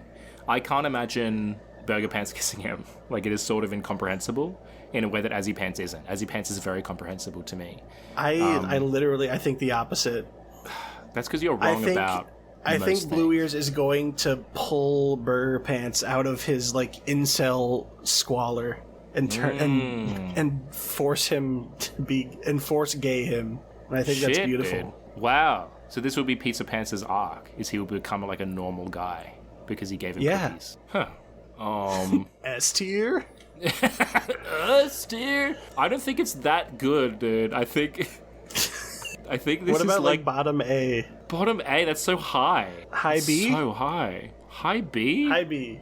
Yeah. But then we're talking about that's like above like Spadesgore and Cargore. Like really? Above Cargore? Yeah, absolutely above both of them. The hell? But also, like, why the fuck is Kris L in B tier? What is going on in this tier list? It's correct. It's objectively true. You're fucked up. You're so fucked up for fucking saying that, dude. Oh, well. Okay, Yeah? there it is. Fuck it. Well, there's the updated tier list, folks. Everyone desperately wanted this from us. I suppose it's time to get back to the afterlife. Public service announcement. If you want to write fan fiction of us, do it. Yeah. Whoa, we're dead again. I guess we should keep doing the thing we were doing before. I killed you. Behold, a diagonal Kris on the horizon. What is this theory? So this is Kris Knight, which is the theory where Kris is a knight. So it's sort of like, it prompted like a lot of like kind of civil, just kind of like nice discussions about Deltarune that kind of just like elevated everyone's understanding of the game and its community. Yeah, I don't think this debate has ever made anyone cry before. No. So here's the thing about Kris Knight to me. Even though I was the Seven Knights guy, I was always prepared for Kris Knight to be true. I was a Kris Knight guy before I wrote that theory, and to be honest, I was still a Kris Knight guy after that theory. I don't fucking believe you. I don't fucking believe you. It's true. If I was to believe you, that would mean that that video you made, Seven Nights, was not made out of any sense of conviction or any kind of appeal to truth, but was instead some kind of like vapid, hollow attempt to simply distract the masses from the truth, which is Kris Knight. So what do you have to say It's about what that? we in the business call content, buddy. Yeah, that's the difference between you and me, buddy. You make content, I make art. You make fart more like it. Honestly, I did have a good amount of stock in Seven Knights. Like, I thought it was a good theory. But, like, if I was wrong, I was prepared for Kris Knight to be the answer. And I'm sort of blown away that it wasn't. I was blown away when the game first came out. It's been like 3 months now. So, I'm used to the reality of it. Yes. Especially because I think you and I both did the sword route on our first playthrough, right? Yes.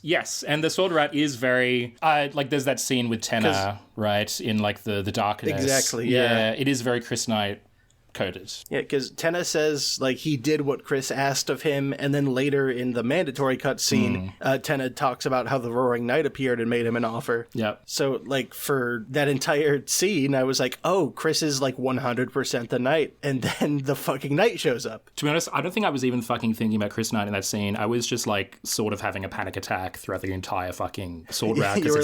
You were like, how can this prove Cammy right? I kind of went on a journey with Kris Knight for a while. I mean, I don't care about fucking anything Knight related, to be honest. But for a while, I was like, Kris Knight's boring because it's not a whodunit. And I like a whodunit. I like a simple whodunit where it's like, who's the evil thing? I like that. And then Black Chestnut made a series of, I think, pretty good videos about Kris Knight, and they actually swayed me. I was like, oh shit, this is actually sort of, it makes sense. And also I can see the emotional appeal of like the bad guy being the main character. Like that makes sense. It made sense to me. Yeah. And then it turns out, yeah, Kris is not the knight, but Kris is still evil. I feel like what we got was like the best of both worlds, right? We got like Kris is like evil, like Kris is doing fucked up shit. And also it's not Kris. So there's like a mystery. I like that. I appreciate it. Yeah. I mean, really all the evidence that people used for Kris Knight was proven true. Like Kris was working for the Knight the whole time, so it's not like people who believed in Kris Knight had Chris's motivations wrong. There's just a little more depth to the mystery than we thought. Yeah. It never occurred to me before I got heavily into the theorist community that the Knight was even supposed to be a whodunit. Because normies play the game and they see Kris make the fountain and they're like, oh, Kris is the Knight, and that's the end of it. And I was in the normie school of thought for quite some time. So I think the story could have been good with Kris just simply as the antagonist acting against our will. I think it also could have been good if the Knight remained a whodunit, even though it's pretty much boiled down to 3 candidates max now. But I think Kris Knight should go to heaven. I have no ill will towards Kris Knight. I agree. I think that the alternative that we got is, I think it's actually quite significantly better to me. I think that if Kris was the villain, it would position Kris as someone who has a lot of agency within the story. But because Kris isn't the villain, but they're also not the hero, they're kind of like seemingly stuck between all of these different worlds, these different people who want different things from them. It makes them into this like very kind of complicated character where it's like they don't have any power. And I think that makes more sense for Deltarune. Kris is truly devoid of agency. Yes, 100%. Yeah, they're either controlled by us or controlled by the Knight. Exactly. And if Kris was the Knight, that's probably, then that wouldn't be the case. That's probably, a lot of what appeals Susie to them because of her power to change fate and everything and act for herself. And also, I think that's a lot of what connects Kris to Ralsei in Chapter 4. I think Kris and Ralsei are in very similar boats as far as like feeling trapped goes. You know what I mean? Yes. No, 100%. 100%. Kris Knight, get up there. Go! The Roaring Knife. It's a good thumbnail. I do enjoy this. I do enjoy this a lot. So Knife Knight was the theory that I guess Kris's knife was the Knight, and that was sort of an in-between answer to make Kris making the Chapter 3 fountain literally the Knight creating a fountain, but still make Kris not the Knight. And I don't know what the hell the purpose. What do you even fucking say? Nonsense words. What's your take on Knife Knight then? Tell me all about it. Shut me up. So Knife Knight was when the knife was the Knight. So the knife was evil or something. That's what it is. Like the knife was evil. Was this a popular theory before the new chapters dropped? I feel like I didn't see this idea around that much. I feel like I saw it in the lore pit after the chapters dropped of people saying, oh, Knife Knight is like dead or maybe still a thing. No, people were saying it's still a thing because of Black Knife. But it's super, super not because Susie uses Kris Knife to make a fountain in Chapter 4. Yes. After the Knight goes into the other room. Yes. So it's like literally impossible. I agree.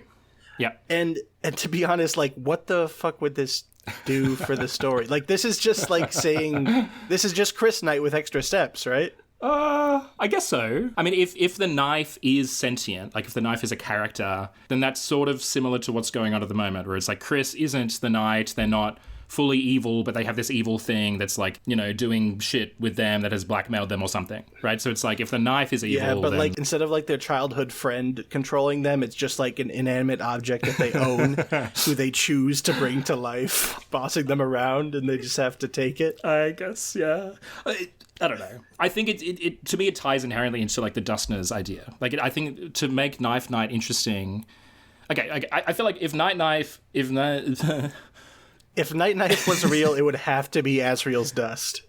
Ooh, I didn't Kris would have had to kill Asriel and get the dust on the knife and then make that the Knight. I mean, look, Asriel or Des, or, I don't know, like the memory of Kris's fucked up past, where it's like they were a fucked up little kid who maybe killed someone or something. I don't know. Yeah, true. That's interesting. It's like a symbol of like Kris's past coming back to haunt them, like puppeteering them around, like, ooh, trauma?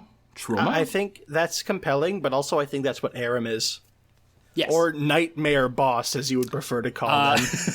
I think Nightmare's cooler. It's more accurate because it's a reference to Link's Awakening. I didn't actually know that. Oh, really? Really? Wow.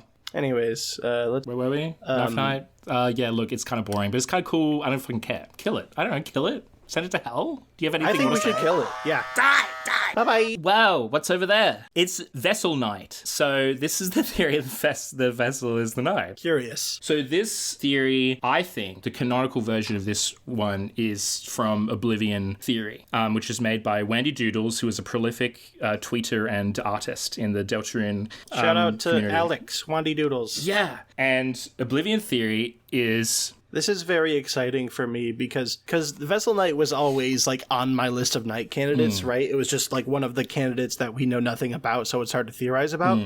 I'm really excited to learn about Oblivion Theory right now because I promise you I've been meaning to read this Google Doc for years, but I just haven't gotten around to it, and now it seems like it's not true anymore, so I don't know. Look, unless Wendy Doodles updates it to like a chapter 3 and 4 era, but I don't think they're going to do that because I think like they're on the friend grind at the moment. Friend is the thing. So please give me the Oblivion Theory postmortem here. Okay, so this is, it's going to be really summarized. I'm not going to give you many of the details, but most of Oblivion Theory it's like a universal Deltarune theory, right? On the veins of like fucking, I don't know, device theory or player Carter's is Deltarune real theory or whatever.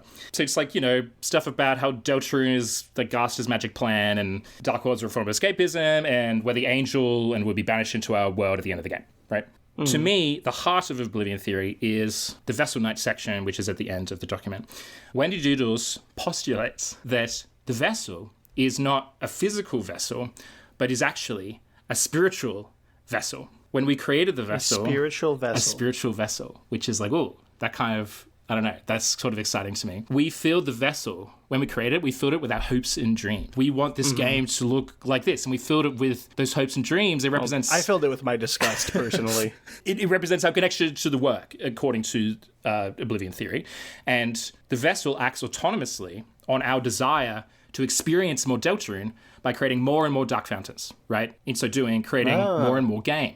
And Oblivion Theory points out that this... Flowey-esque. Yeah, well, actually... Kara-esque, because Kara represented this need to like consume, devour every little morsel of content, and so does the vessel. Fair, yeah. Flowey was like creating more game to keep you around. Yes, exactly. Whereas the vessel is just, it's like destructive. Yeah, so that's Vessel Knight. What do you think of that after learning about Vessel Knight for the first time? I think that's a sick concept, and it sounds like it was probably assuming that Deltarune was going to be a lot more forwardly meta than it's turning out to be. You know what I mean? I mean, obviously, I think Deltarune's going to get more meta and self-referential by the ending, but also, like, the story thus far is very much, just grounded in universe. Yeah. It feels like the Gaster device stuff is more of an afterthought after these new chapters. Well, afterthought is the wrong word, but it's not quite. It's receiving less focus. Yes. Deltarune at the moment is very self-reflexive, but it doesn't like break the fourth wall a meaningful way. Like chapter 4 especially, like chapter 4 is very meta, but it's not literally like poking at you and like acknowledging your presence, right? Yeah. So now that I've heard Oblivion Theory summarized in like a little less than 200 pages, I think that I would have been very happy with the game going this direction. I think that would have been really cool. To me, this goes to heaven. What do you think? I have to disagree, and I'm sorry. Sorry to say. Oh, fuck. I'm sorry to say. Plug your ears, Alex. Alex, don't listen. So, look, I think there's like an element of something fucking magical about Vessel Knight. Where I get stuck is the fact that it's about the vessel, because I don't give a shit about the fucking vessel. I don't really... What the fuck? Why? So, okay, when I first played Deltarune, I started by creating my guy. I was like, oh, this is going to be my guy. But then almost immediately, the game signals that this doesn't fucking matter. Because it's asking you questions like, what's your favorite food? And what's your favorite blood type? And then one of the answers is D. It doesn't fucking matter, right? So when my vessel was discarded, I didn't care. And so my vessel, when I created it, it did not act as a spiritual vessel for my hopes and dreams. It did not represent my connection to the game in any way. I don't care. Like, I look. Oh, so you want to shove your hopes and dreams into Kris, you fucking monster? Okay, look. You are a non-ethical Deltarune player. I'm calling the ethics police on this one. I didn't play the weird route. I promise. Look, to me, what actually represents my connection to Deltarune is fucking Deltarune. Right? It's when I play the game and the feelings that it makes me experience and the choices that I make, right? I think that, in a sense... I agree. Yeah. I agree, but I also value the feelings that I had during the Gaudermaker sequence. I think that was a really cool sequence, and I want to see it have consequences, I guess. Oh, I agree. I mean, if the game finished and we never saw the vessel again, then whatever, I guess. That was never supposed to be the game's story. I'm sure whatever the story ends up being will be good. But I have a hard time picturing the game not ever coming back to the vessel for any reason, especially because doesn't it save your choices? Yeah, it does save your choices. Yeah, they're in the save file. I mean, I'm looking forward to the vessel returning in whatever capacity it does. Let me be clear. I am too. I was speaking hyperbolically earlier, maybe. I care about what happens to the vessel, like in terms of like, okay, what cool thing is the vessel going to turn out to be? Sure, whatever. I'm sure that when the vessel kind of strolls out and looks evil, it's going to be awesome. But I don't know. Like, I liked the Gaudermaker sequence, but I don't care about the vessel. Like, the vessel does not contain anything of me in it. It's just It's something I made, and then it was something that was thrown away. Wouldn't it have been fucking cool if it turned out you were, like, designing the game main antagonist? I guess. Like, just that as a concept is fucking tingling my brain. Sure, but the way that the character creator is set out does not lead me to care about what I'm creating in any way. Like, when I made it, I did not feel anything towards it, really. I did not feel hope or disgust or fear. I just felt like, well, that's like a guy, and I didn't really have many choices. You know, most of the, like, all the leg choices were the exact same. It doesn't fucking matter. It doesn't fucking matter. I disagree. I think the first time I played the game, I chose fear. Wow. Which would have lined up with it becoming the antagonist. Sure. That's funny. But here's the thing. And then I'll put, like, a picture of John Carpenter's The Thing on screen. That's awesome. That's going to be really... It's going to be really funny. And now that I've shown you that picture, I'm sending this one out. No way! Cammy. What? Look on over the horizon there. Are you seeing what I'm seeing? What? Is that me? Is that fucking me? Yeah. Why? This is bullshit. Cammy. 7 Nights has not been disproven. This should not be here. What is this doing Not being here? disproven. What have you done? So, something interesting happens shortly after the release of chapters 3 and 4. Cammy voice called me, and I could hear that he'd been crying for a very long time. And come on, man, you can't fucking let this out. He told me his entire career had actually just fallen before his eyes like ash. Cammy, what were you fucking thinking with your silly video? Look, I was thinking that... okay, so first of all, it's fucking weird that the Roaring Knight never got called the Roaring Knight before chapter 2, okay? Number one. And it's weird how fucking Queen says, if the knight has taken its leave, I'll make a new one. Those were the two big pieces of evidence that got me started on this theory, right? And it snowballed from there, and I think I put together a really fucking good case for it, okay? A good case? Yes. Your theory. This theory got my channel off the goddamn ground. This theory made me who I am. And you're just gonna throw it over fucking... You're gonna send it to hell? Cammy, first of all, that video didn't make you who you are. I made you who you are. No. You would have never made your video if I didn't make my gyro video. You said that yourself. Oh my god, you're actually right. Fuck. I am the reason you exist. No. He's telling the truth, ladies and gentlemen, for once in his sniveling fucking life. I told Snarlinger that him just appearing on the scene with a high-ass quality video inspired me to make my video, and this is do you see this unhealthy, toxic power dynamic that's happened here? Do you see what happens when you meet your heroes? Let me tell you something, Snarlinger. I have 30,000 subscribers. How many do you have? Go ahead, check for me, buddy. You think your little numbers can save you now? I think my big numbers can save me now. How many nights did you think there were going to be at Deltarune? Was it 1? 7. 7. Which was a perfectly reasonable number for the amount of evidence we had at the moment. Reasonable. Okay? Perfectly reasonable. There was only ever going to be 1 night. That's where you're fucking wrong, bucko. You want to know why? Because when you beat the knight with the Shadow Mantle, secret boss moment, Kris gets fucking knighted. There are already 2 knights. There's not only 1 knight, and guess what? The more chapters there are, the more knights there are going to be. Every chapter going forward, the knight is going to knight Every another chapter going forward, the knight... I'm not owned. It can still happen. It can still work. So, okay, speaking genuinely, 7 nights, theory that there's going to be 7 guys. And it was all about escapism. And it was all about, like, people did it because they were sad and because they wanted to escape into a fantasy world. Like Burger Pants, who was catfished by who we thought was Pizzarina, but was actually the blue man. Well, I didn't think Pizzarina was the one doing the catfishing as Pizzarina, you fucking idiot. Okay, calm down, dude. Calm the fuck down. You're embarrassing you have yourself. Me in a heightened emotional state. looking back, what do you think of Seven Knights? Here, What do you let's think? talk. Let's talk candidly. I'm incredibly grateful to Seven Knights because it didn't make me who I am. That's a bit of an exaggeration, but it did. It got my channel off the ground, right? I always knew it was a big swing. I think I had a reasonable case to make, but I always knew that, like, if this theory was reasonable, someone would have thought of it before I did. In the end, I'm not sad to see it go. You know, I'm a little wistful. It's bittersweet, and I think the version of the game I proposed could have been good, but the game that we got is also really fucking good. So, Seven Knights, go to hell. What? Wait, no. Seven Knights was the only Knight theory I ever cared about. Aww. Genuinely.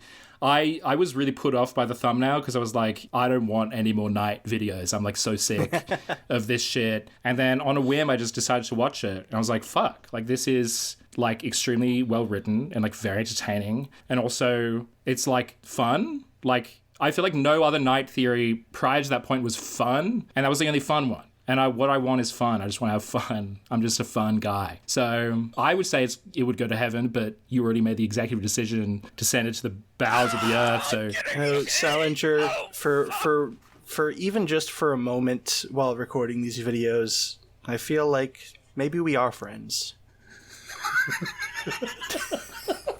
Oh, look, it's Papyrus Eggman theory. Thank God we can stop talking about ourselves. oh, thank fucking God. Holy shit. So this was the theory that Papyrus is the Eggman, the Forgotten Man, we now know him, due to a couple factors. Number one, just like with Papyrus Knight, Papyrus is nowhere to be seen in this game, and that's weird.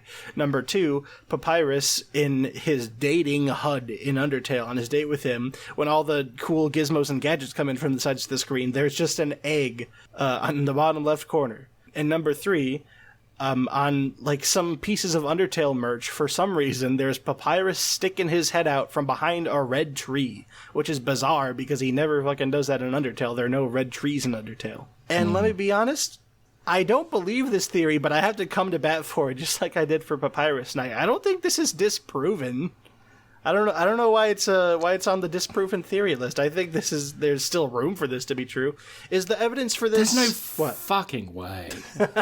Is your evidence for this being disproven just that we've heard the Forgotten Man talk and he doesn't sound like Papyrus? He doesn't sound anything fucking like Papyrus. It's just not him. It's like a different guy. Probably. Like, it's probably a different guy. What about Papyrus is forgotten? Like, how is he the forgotten man? Everyone remembers Papyrus. Everyone loves Papyrus. This theory got new evidence in this chapter because in Genocide Route in Undertale, when you check Papyrus, it says forgettable. Yeah, which is false, because he's not forgettable. He's extremely memorable. Like, everyone remembers Papyrus. No one forgets Papyrus. He's like somewhat like you could call him like the face of Undertale. Like, he's just Undertale. Is what Undertale is. That's just you're a bold face lying. Sans is the face of Undertale, and you know it. Sans is the fucking whatever. Sans is in fucking Papyrus Smash is obviously. Bros. Did you forget about Papyrus? No, is he not memorable? I'm referencing text from the game, you fucking baboon. Okay, so if Papyrus was forgettable, he would be forgettable. He would be forgotten. If he was the Forgotten Man, he would have been forgotten. No one's forgotten about him. He's fine. Everyone remembers him. I hope he appears. So that's kind of my thought. Here's my thing. And I can't believe I'm going to bat this hard for something I truly don't believe in. If you take the Forgotten Man's text and just translate it to Papyrus font, it sounds like Papyrus well enough. It's not like a completely different fucking speaking style. I can imagine Papyrus saying, like, put on your face and wash your coat, or put on your coat and wash your face. Like, he would not fucking say he that. Would fucking say that. What the fuck? He just no. Papyrus says silly things all the time, but he doesn't say things in like a transatlantic fucking accent. Like, it's you're like, making fun of my voice. Is that it? No, it's just like he doesn't say that. He doesn't say goodbye without an e. Like, it's very old fashioned. He wouldn't say that shit. Look, unless it's a very different. Is that what that is? Goodbye without an e is old fashioned. Well, it feels old fashioned. I don't know if anyone actually used that in the past, but like it feels like the kind of thing that someone in like the 1800s, like that's how they would write goodbye. I guess, you know like, if you just like want to make shit up, sure. Okay. you're just making shit up about Papyrus Eggman. What the fuck is Papyrus Eggman? Who the fuck gives a shit? Okay, Papyrus is the Forgotten Man. Okay, like, who cares? That doesn't give me anything. Like, what the fuck is that? I don't care. Let me give you something then. Okay. Gaster thinks the Forgotten Man is an issue, right? We know that from the PS4 or PS5, PS systems achievements, right? Sure. You don't get the achievements for complete this chapter without issue if you have the eggs. Wouldn't it be interesting if somehow, Sans obviously works with Gaster to some capacity in some universe, right? That's why he has the Gaster blasters. Would it be interesting if Papyrus also had a relationship to Gaster, but it was the inverse? What if somehow Papyrus is working against Gaster? I don't know. I'm bullshitting. I'm making this up. Fuck? What the fuck? You want disbelief Papyrus. That's what you fucking want. You want Papyrus crying with a thing coming out of his eye, being evil, being like, I hate you, Gaster. If you don't want disbelief Papyrus, you're not a true Undertale fan. I said it! Oh, okay. That being said, this theory's stupid, and I think it goes to hell. Oh. You know what? Now that I'm thinking about it, maybe it's not so bad after all. All right, up it goes to heaven. I fucking Looney Tuned you idiot. The hell? Oh, look, another theory's here. Ooh. This is Homeless Susie theory. Basically, what it says on the tin. I don't think I gotta explain this one. Well, because Susie doesn't call her parents at the end of chapter 2 and is constantly eating garbage. A lot of people, there were two options, right? Either Susie has a terrible, terrible home life, or Susie is homeless. It turned out the former was true and the latter was not. What do you think about Homeless Susie, buddy? Fucking sucks. I think this theory it's so strange to me. Like, you're telling me that this homeless teenager exists in this small town with all these people who deeply care about children at church. Like, churches are famous for taking in homeless people, and Susie's just still on the streets and no one gives a shit. If Homeless Susie was real, that makes everyone in Hometown a worse person. Yeah, a really awful person. There's an obvious solution to this problem. Put her up in the church. Call someone. Toriel would adopt her an official now if asked. Toriel would fucking call someone. Just call someone and go, hey, there's a kid who is homeless and needs a home. And also, if Susie is homeless, why the hell is she showing up at school? She obviously hates it. It's just fucking nothing. It's fucking nothing. The theory was fucking Susie nothing. Susie is obviously in foster care. I think that's the objectively Susie is in foster care. Okay, that's I completely that's a new thought to me. I hadn't considered that. I guess mostly because I don't understand foster care very well. I don't know exactly what the living situation is like in that case. But to me, I mean, look, she's moving around a lot. She's obviously moving between families, to me. She has an awful home life. The foster care system is not a sparkling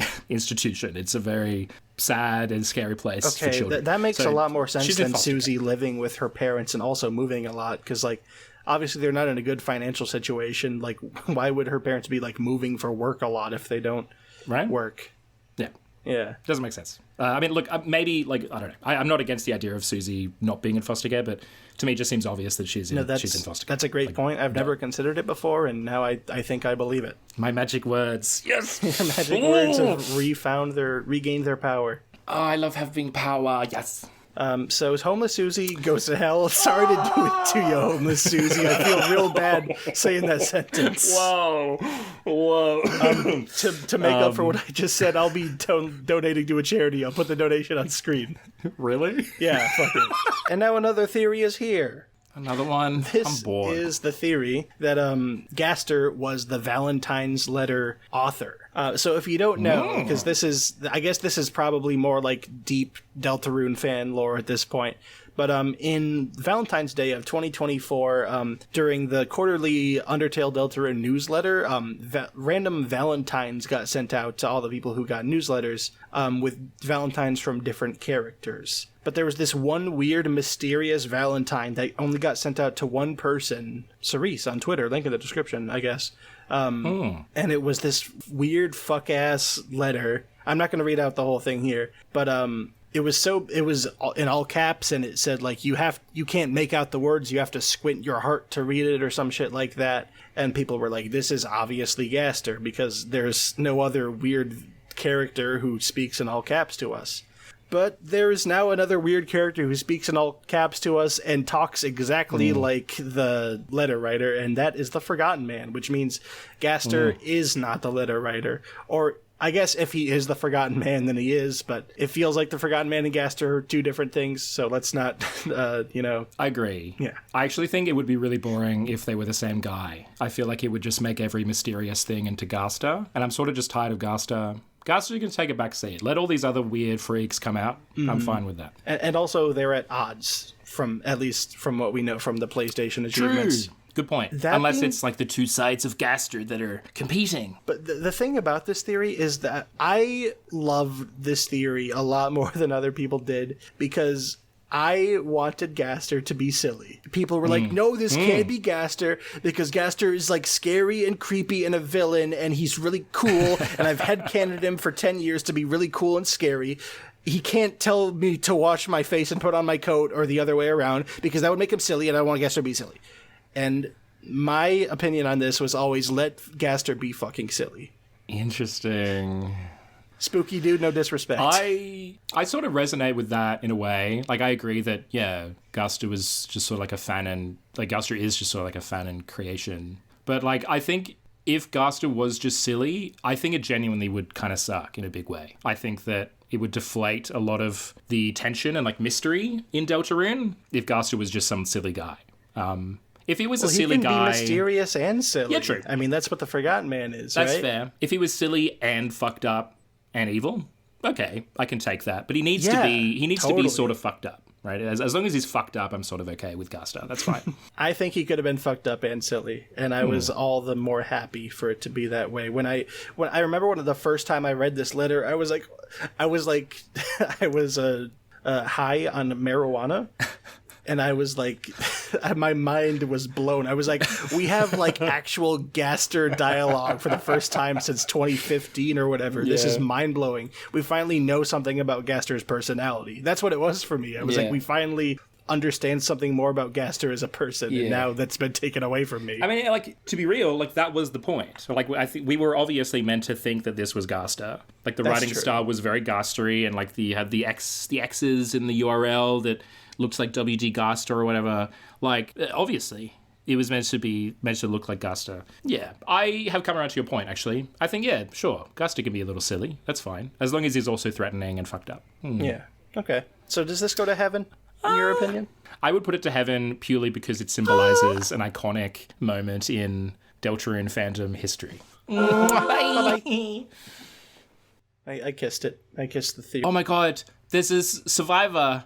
It's swimming towards us. Survivor? Yeah, it's swimming towards us. Okay. And it's the friend theory. So this is the theory that friend would sort of like appear in like a meaningful way and like would sort of like do anything. But it turns out he didn't. He just sort of like popped up and went and like screamed at us, and then he was in the chapter 3 thing, and like he was hidden in chapter 4, and then nothing happened. I mean, to be fair, Friend had much more of a part in chapter 3 and 4 than I ever thought they would. Like, I'm frankly surprised at how much we did see of them. But the theory disproven here is that Friend would actually appear and be a character. Basically that he'd be Mike. That he'd be fucking Mike. Or like the Tenna would look like him. I mean, really, this is just sort of an excuse to talk about Friend, huh? Friend is like the thing now. Friend is the discussion point. Everyone, it's like the Friend apocalypse. Can I be real with you? I am obsessed with Friend. Really? And I don't know what there's just like something so tantalizing about how unknowable Friend is. Yeah. I gotta be honest, I was not convinced of this thing's relevance in the chapter 2 days. I mean, people say it's reductive to just say like, yeah, it's obviously just a scary Spamten face in the basement. But like, I leaned into that party a little more than I'm comfortable admitting. I sort of just didn't think much of this detail. I thought it was a cool detail, and I didn't think much more of it. So now, whenever I think about Deltarune, honest to God, the first thing that comes to my mind is Friend's face. That is crazy. I'm obsessed with Friend. I've never been hyper fixated on a character as much as I've been fixating on Friend recently. I mean, you're not the only one, right? It feels like everyone's doing it. Like, that's Wendy Doodle's new thing. Like, Friend is the thing. And, like, I get it. It makes sense. Like, I think the thing that kind of sells me on like friend is like an interesting thing as like the tale from hell prophecy, right? Like I feel like if we didn't have that, friend wouldn't hold any sort of really real meaning in my head. I wouldn't give a shit. But because that's there, like friend is part of the prophecy probably, you know, if you theorize enough. That's cool. That's really exciting. And I do like how friend is positioned as like this cat petters thing. So like he feels wrong. Like he feels like he comes from a game in this sort of like unreal, sort of like surreal way, and I don't know, I like that. That's exciting. I want to share something with you, and I want you to tell me if I'm insane or not. Ooh. Friend is starting to replace Gaster in my mind. Oh yeah, 100%. I'm starting to think that like Friend is the antagonist in the game. Friend is in the bunker. Friend drove Javelin Spamton crazy. He's giving out shadow crystals. I think Gaster is the guy on the outside connecting us to the game, and there's more to explore with that. But I think Friend is the in-universe, in-story antagonist. That's very interesting. He said condescendingly. No, I'm actually thinking about it. I mean, it makes sense, because the reason we think that it was Gaster that broke Javelin Spamton is because of the phone call, and because when you call the phone in the Dark Worlds, it's the Gaster noise, right? That's true, right? That was Gaster's connection to Spamton, and then Gaster's connection to Jevil was like a little more weak, but it was Sham saying that after Jevil talked to a certain someone, like his ideas became darker yet darker, I think it was. But now, number one, we have Friend associated with the darker yet darker saying, because he appears during Ralsei's Darker Than Dark monologue. And the Gaster sound that comes from the garbage noise. Smile. When it appears in Undertale, it's called smile.og. Yeah. And Friend very is true, a smiley little fellow. Yeah, very real. But then we have to contend with why was that sound playing during the Entry 17 room in Undertale now? Like, maybe that was Gaster connecting to Friend somehow. And look, if you're listening to this video and you just, like, played Deltarune and didn't look into fan theories, you're probably like, what the fuck are you guys talking about?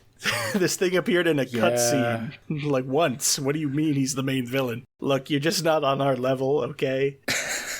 I actually, look, that's actually really exciting. And like, I guess it positions, I don't know, I feel like it positions Friend as, I feel like a lot of people are like, okay, Gaster is like the devil or whatever. But maybe Friend is actually the devil, right? Like that makes sense, the tale from hell. And so it makes sense that like... The tale of hell, which is opposed to the angel. Yes. And so it makes sense that, you know, Gaster was connecting to this like source of darkness. Maybe Friend is that source. Like maybe Friend is like the wellspring of darkness, which would make sense because Deltarune is all about escapism, and the Dark Worlds are about escapism, right? It's like, you know, they make you smile, they make you happy. So like he is that feeling. He is smiling. He is the smiling smiler. Well, we've just talked a whole lot about Friend, but now we need to decide what we are sending or not sending to hell. I think it does go to hell because it was fucking boring, because it was just like Mike or Tenna was Friend or whatever. Like that was sort of it. Yeah, it's like there was a face and it might be relevant someday. So this very vague idea of a theory goes to hell. I agree, buddy. I like Friend a lot more now, and I'll be thinking about it all night long.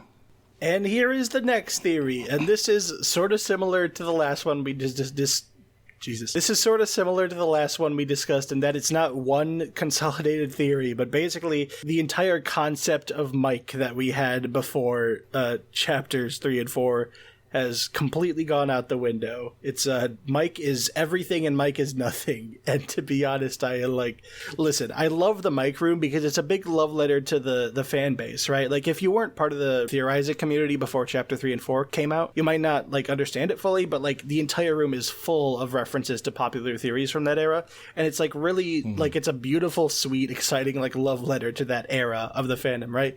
But also, I just hate that I can't stop thinking about Mike. I hate that that there's just enough in this room to make me not able to forget about Mike. I want to be done thinking about Mike, but there's like the references to Friend in this room, and like this room is just vague enough that I don't feel like I'm allowed to stop thinking about Mike yet. Like there's still more to theorize about, and I wish I didn't. I wish I could just stop thinking about Mike. You know what I mean? Yeah. No, I agree.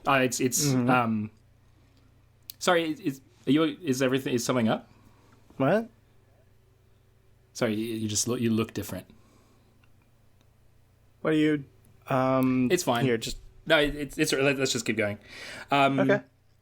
Yeah. So no, I agree. To me, like there's all the friend shit in the mic room, but to me, like the thing that like really makes Mike sort of like spooky mysterious to me is like the photorealistic microphone. Like I was playing on a PC where like it's like the microphone mechanic, and I genuinely in that moment I genuinely thought that Deltarune had recorded my voice, because I ran up to the microphone and I saw the microphone. I was like, hello? And then the microphone faded away. And I was like, what the fuck? Like, who is listening? It was like genuinely terrifying. You know, my experience with the mic room would have been better if I hadn't been spoiled on it beforehand. I really wish I could have just experienced it cold turkey. Yeah, like I saw that there was something else to do after you beat the game, right? Like I saw the Toby tweet saying to load it back up after you beat Chapter 4. But before I could do that, I was just scrolling Twitter and I just like saw straight up a screenshot of all 3 mics. And I think that sort of like ruined the experience for me. Yeah, damn. That's sad. That is fucked up. Mm-hmm. To be honest, I was not a huge fan of the mic room. I thought it was sort of boring. I don't like those 3 guys. They're kind of like annoying. I do appreciate it as like a send off to pre Chapter 3-4 era theorizing. That's very cool. But I don't know. People have really latched onto these characters. Have you seen like really? Pippins is like the new Tumblr sexy man? Oh fucking hell! What the fuck? Oh my god, dude. Sorry, I just realized I had something in my teeth. That's what you were seeing. My bad. What? There was something in my teeth. I got it out now. Do I look better? Yeah, you look normal. Okay, good. So, do you think our theories about Mike as a whole go to heaven or hell? I don't really know how to talk about this. What are we talking about? We're talking about how Mike was going to be something. Mike was going to appear as the theory is that Mike was going to be anything of worth, I guess. I mean, he is obviously. I think he is something of worth. I feel like prior to Chapter 3, we felt that like all of these worlds were like very self-contained. But Chapter 3 made it feel like, okay, these characters actually do genuinely have real connections to each other, and like Mike is sort of like he's sort of an extension of that, because it's like it's clear that Mike is going to actually continue to be a character in the future. Like Mike's probably going to come back. It would be surprising if he didn't. Are you entirely convinced of that? Yeah, because while I'm not, I feel like the room is like yelling at us that Mike, he's a microphone, that we can stop theorizing about Mike, that Mike is not important. Then why would there be? And this is like the send off to Mike. Why theories. would the microphone appear and then fade away? Because it's a joke. They say, "Who's the real Mike?" And then you walk over there, and it's like, "Oh, it's a real Mike." That's funny. Oh shit. Maybe I'm a fool. Maybe I fell for it. All right.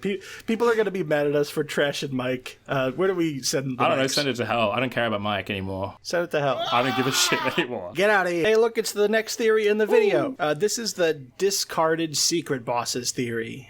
Basically the idea that because Jevil and Spamton, they were a Joker card and spam emails, that all the secret bosses from this point on would also be objects that were like discarded or otherwise left alone and are, salty about it, I guess. But this just got thrown out the fucking window. Everything I put on this thumbnail now was like an actual theory for what the secret boss of Chapter 3 would be, right? There's the flowers in the trash can from Asgore. There's the hymnal book that wasn't used very often. There was the How to Draw Dragons book left in the drawer by Asriel. There was the like shit-ass knockoff controller and the TV remote that was stuck in the couch. But Chapter 3's secret bosses are like so bizarre. There's not even a consensus on what the Chapter 3 secret boss is. And then obviously Gerson doesn't fit this mold either. Every single future chapter take that you would see in the Chapter 1 and 2 era had a secret boss based on a discarded object. You would not see a Deltarune take without this concept, and now it's just out the window.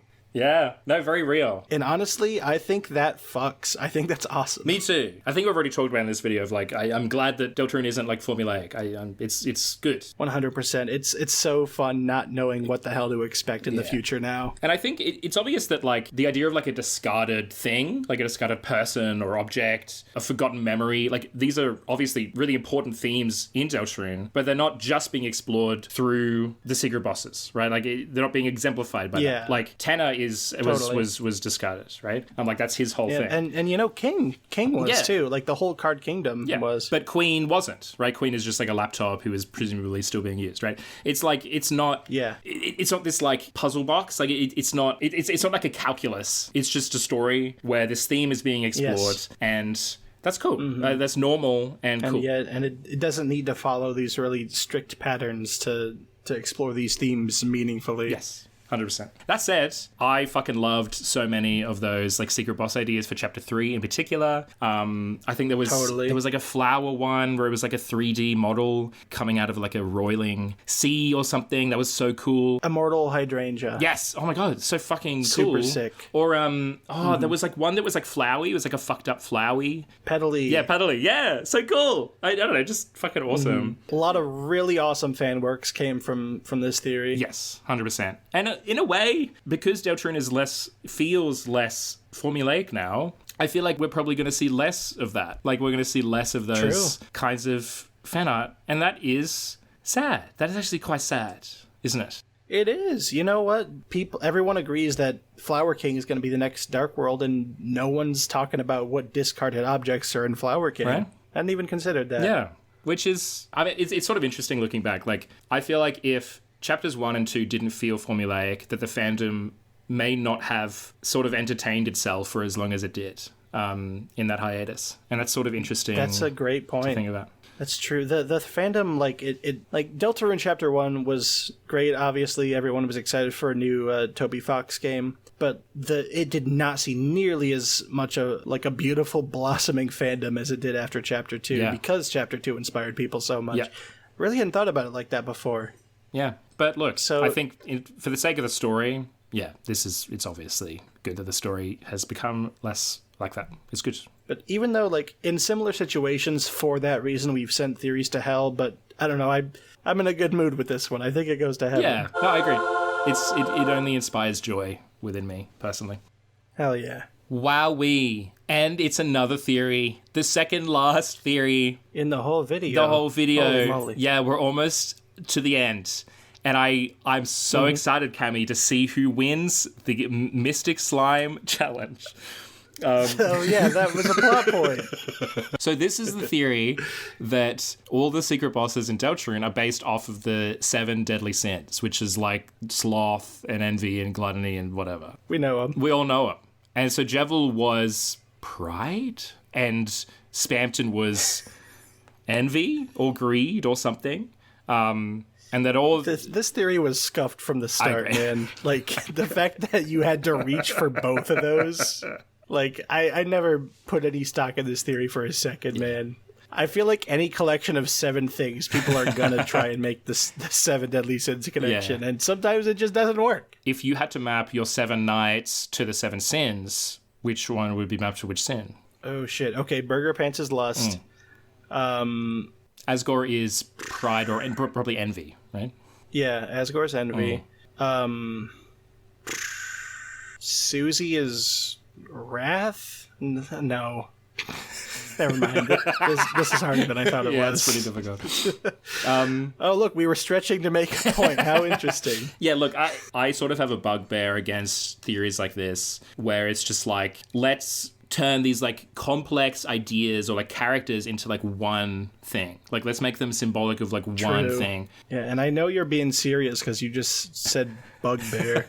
It feels very reductive. It almost feels like allegorical to me. It's like, I don't know. It's like, to say that Spamten represents envy is, in a sense, true, but it's also just so boring. Like, Spamten is obviously an envious character, but there's also a lot of other stuff that's going on with Spamten. Yeah, I mean, Spamten is like all 7 sins, to be honest. Yeah, real.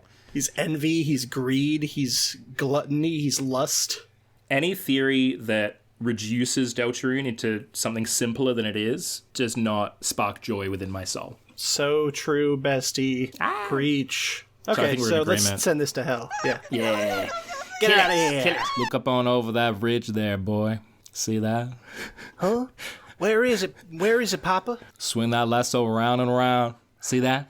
That there's It's Woody Theory. It's Woody Theory, boy. Well, I'll lasso be. that thing. Lasso Swing that around thing. and around. Swing Swing around. around. Swing around and around. Get Swing that along, thing. little doggy. So Woody Theory was created by Spooky Dude. To me, this is Spooky Dude's single most significant contribution to the Deltarune community. I think it's just... I mean, I don't want to say it in a reductive way, right? Like, he also has many other great theories, but this has grown so far beyond him. It has become its own beast. Friend Inside Me was like it dominated the fan base in the month before the new chapters released, and it was referenced in the game. He was referencing the game, dude. Like, how much more prolific can you get with a theory? If I was referenced in the game, I would go feral. I would go nuts. You were, dude, on that corkboard. No, I'm not. Just because a corkboard is like a general theory thing. You can't say that's a reference to me. So Woody Theory is just like the brilliant theory that... Do you want me to summarize it? Tell me what Woody Theory is. Tell me what it is. So Woody Theory was basically the combination of a few different factors. The fact that in one of those newsletters that we would get quarterly, Toby said that the cowboy segment teased in the Spamtenna sweepstakes was somehow, even though it was one of the only segments they teased, was in danger of getting canceled. But the fact that he used the word canceled instead of deleted or cut was strange because, cowboy shows a la Woody's Roundup from Toy Story used to be much bigger on TV than they are now, but eventually they would get canceled. And then, of course, there's the Friend Inside Me shitpost that Toby made on his personal Tumblr, where he would edit the song You've Got a Friend in Me to say Friend Inside Me in a strange and creepy way.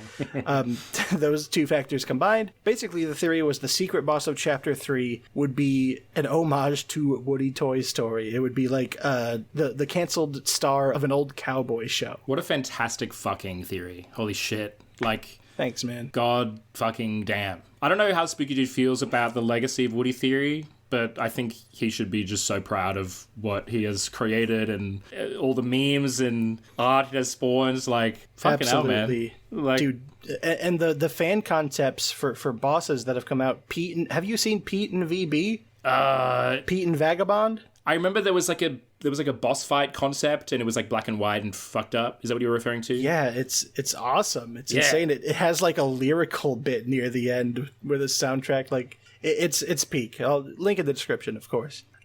So that being said, I want to get all that love out of the way. I love you, Spooky Dude. I love this theory. That being said, Woody Theory is not fucking happening in Chapter 5. Woody Theory 2! It lives! It fucking lives. That shit is not happening, man. It's in Asgore's thing. It's in Asgore's thing. You really think that after Chapter 3 and 4's secret bosses being such huge departures from the whole discarded object theory, that the finale to the secret bosses, right, the final shadow crystal we get is just going to be another discarded object? You think we're just going back to the Chapter 1 and 2 format? No. I didn't think of that. I didn't really... Yeah, it is going to be the last one. Yeah. But it's going to happen, right? So Asgore has the tapes in his house, and there is a TV there. So we're going to see a different Tenna. We don't know that he has tapes in his house. That's does? not real. Someone made that up. We know that Asgore used to... We know that Asgore used to like a cowboy show. Shit, you've kind of torn my heart asunder. I guess it is dead, but that said, we can never truly kill it, right? We can never truly send it to hell. Woody Theory is a heavenly. It is a heavenly work of art.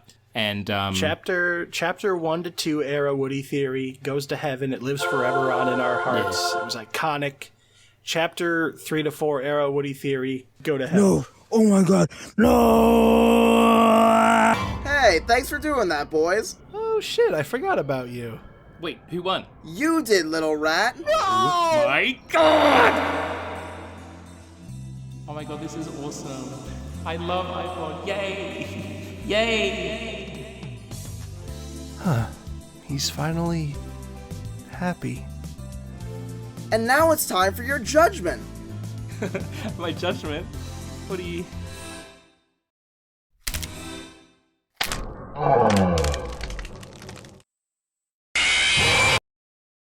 Well, it looks like the end of the video, folks. If you've stuck around this long, thanks a bunch. I really hope you enjoyed. If you want even more Snammy content, the entire uncut 5-hour recording of this video is available on Patreon. That is 3 extra hours of off-camera conversations, failed bits, and 2 extra theories that we ended up cutting out completely. I am sorry to those of you who have been waiting for another theory out of me and got this instead. It's taken much longer to come out than I originally anticipated, just like all my other videos. Rest assured though, more scripted content is on the way. Here's the plan for right now. Before Chapter 5 drops, I have 3 scripted videos I want to get out in this order. First, a video where I reevaluate my past theories for the modern day and definitively analyze what holds up and what doesn't. This one is probably going to be the shortest and least theatrical, so I hope to get this one out ASAP. Next is the struggles of raising a human. This one is going to be less of a theory and more of a character analysis of Toriel and Kris's relationship, with maybe a sneaky Aram theory mixed in for good measure. I expect this one to be longer than the previous video, but not as long as a typical theory of mine. Finally, the big one, Black Ice. My theory on the true connection between Gaster and Des that I've had cooking since the start of this channel, made fuller by information we have from the new chapters. This isn't just a theory on if Des is the Knight, I'm telling the story of how and why Des became the Knight. I've also got a few ideas for unscripted videos to throw in between those ones, but we'll see what happens. I don't want to keep you guys waiting too long. Anyway, now for some thank yous. A million thanks to MysticSlime for agreeing to guest star in our horrible little skit. Thank you to my dearest friend June for the background art. Thank you to Mimi Yori for another banger thumbnail. Thank you to each and every one of you who submitted a scream for this video. I wish I could have used them all, but I think I got like 300. And of course, thanks to Snarlinger for being both smarter and funnier than me. Now I believe it's time for the Patreon shoutouts. First of all, a thank you to the Little Freaks, including 87, Allison Parker, Ampharose, Ari, Avery Martin, Batwake, Billy's Pretty Avocado, Botdog 500, Brody, Charles Dugan, Citizen Dog, CJ Plus 3, Crytype Encrypted, David Rendell, Dear God, Duck Quack, E God, Guest B, The Default Me, Ethan Wiederspan, Faith Bassett, Georgia, Hannah, Hannah Nelson, I'm Bowza, I'm Jabe, Irupop, Isla, Joe, Jordan DC, Juicebox Thief, Lame Cinnamon, Lilin, Lich or Something, Lukerfuffle, Luxio, Madeline, Maru, Medicine Seller, Miss Store, Moib, Paisley Salts, The One and Only, Payma, Pinku, Romhack Eater, Rose Tasma, Symphonic, Shane Delbin, Spencer Folkart, Stephen Allen, Supporting Goat, Saturn, V, Weibo, Wheelie Scoot, Winter, and Yanus Z Yanosik MB. And a thank you to the Average Freaks, Boolit, Clown, Elias Gay, Exori, Fossil Hunter, Juicimated, Lady Edekin, Leo, Maycat, Marshall, Momo Sweet Peach, Moth Bites, Nova Deluxe, Robert Rock, Storm, The Witch of Art, The Awesome GN, Toady Boy, Totally Human Productions, Visible, and Weirdo's World. And thank you to the huge freaks! Void Teeth, Cracked Final, Gay Dad, King Cloudbot, Mesmer, Minnle Orapine, Muffins, Orange Julian, Chemo, QWERTY12, and Shrog Dog! And a huge thank you to the bafflingly generous patrons of the joke tier, including Chaos, Tybee Fitzhugh, and Spookow. That's all from me. Hope to see you guys again soon, and love ya. Mwah.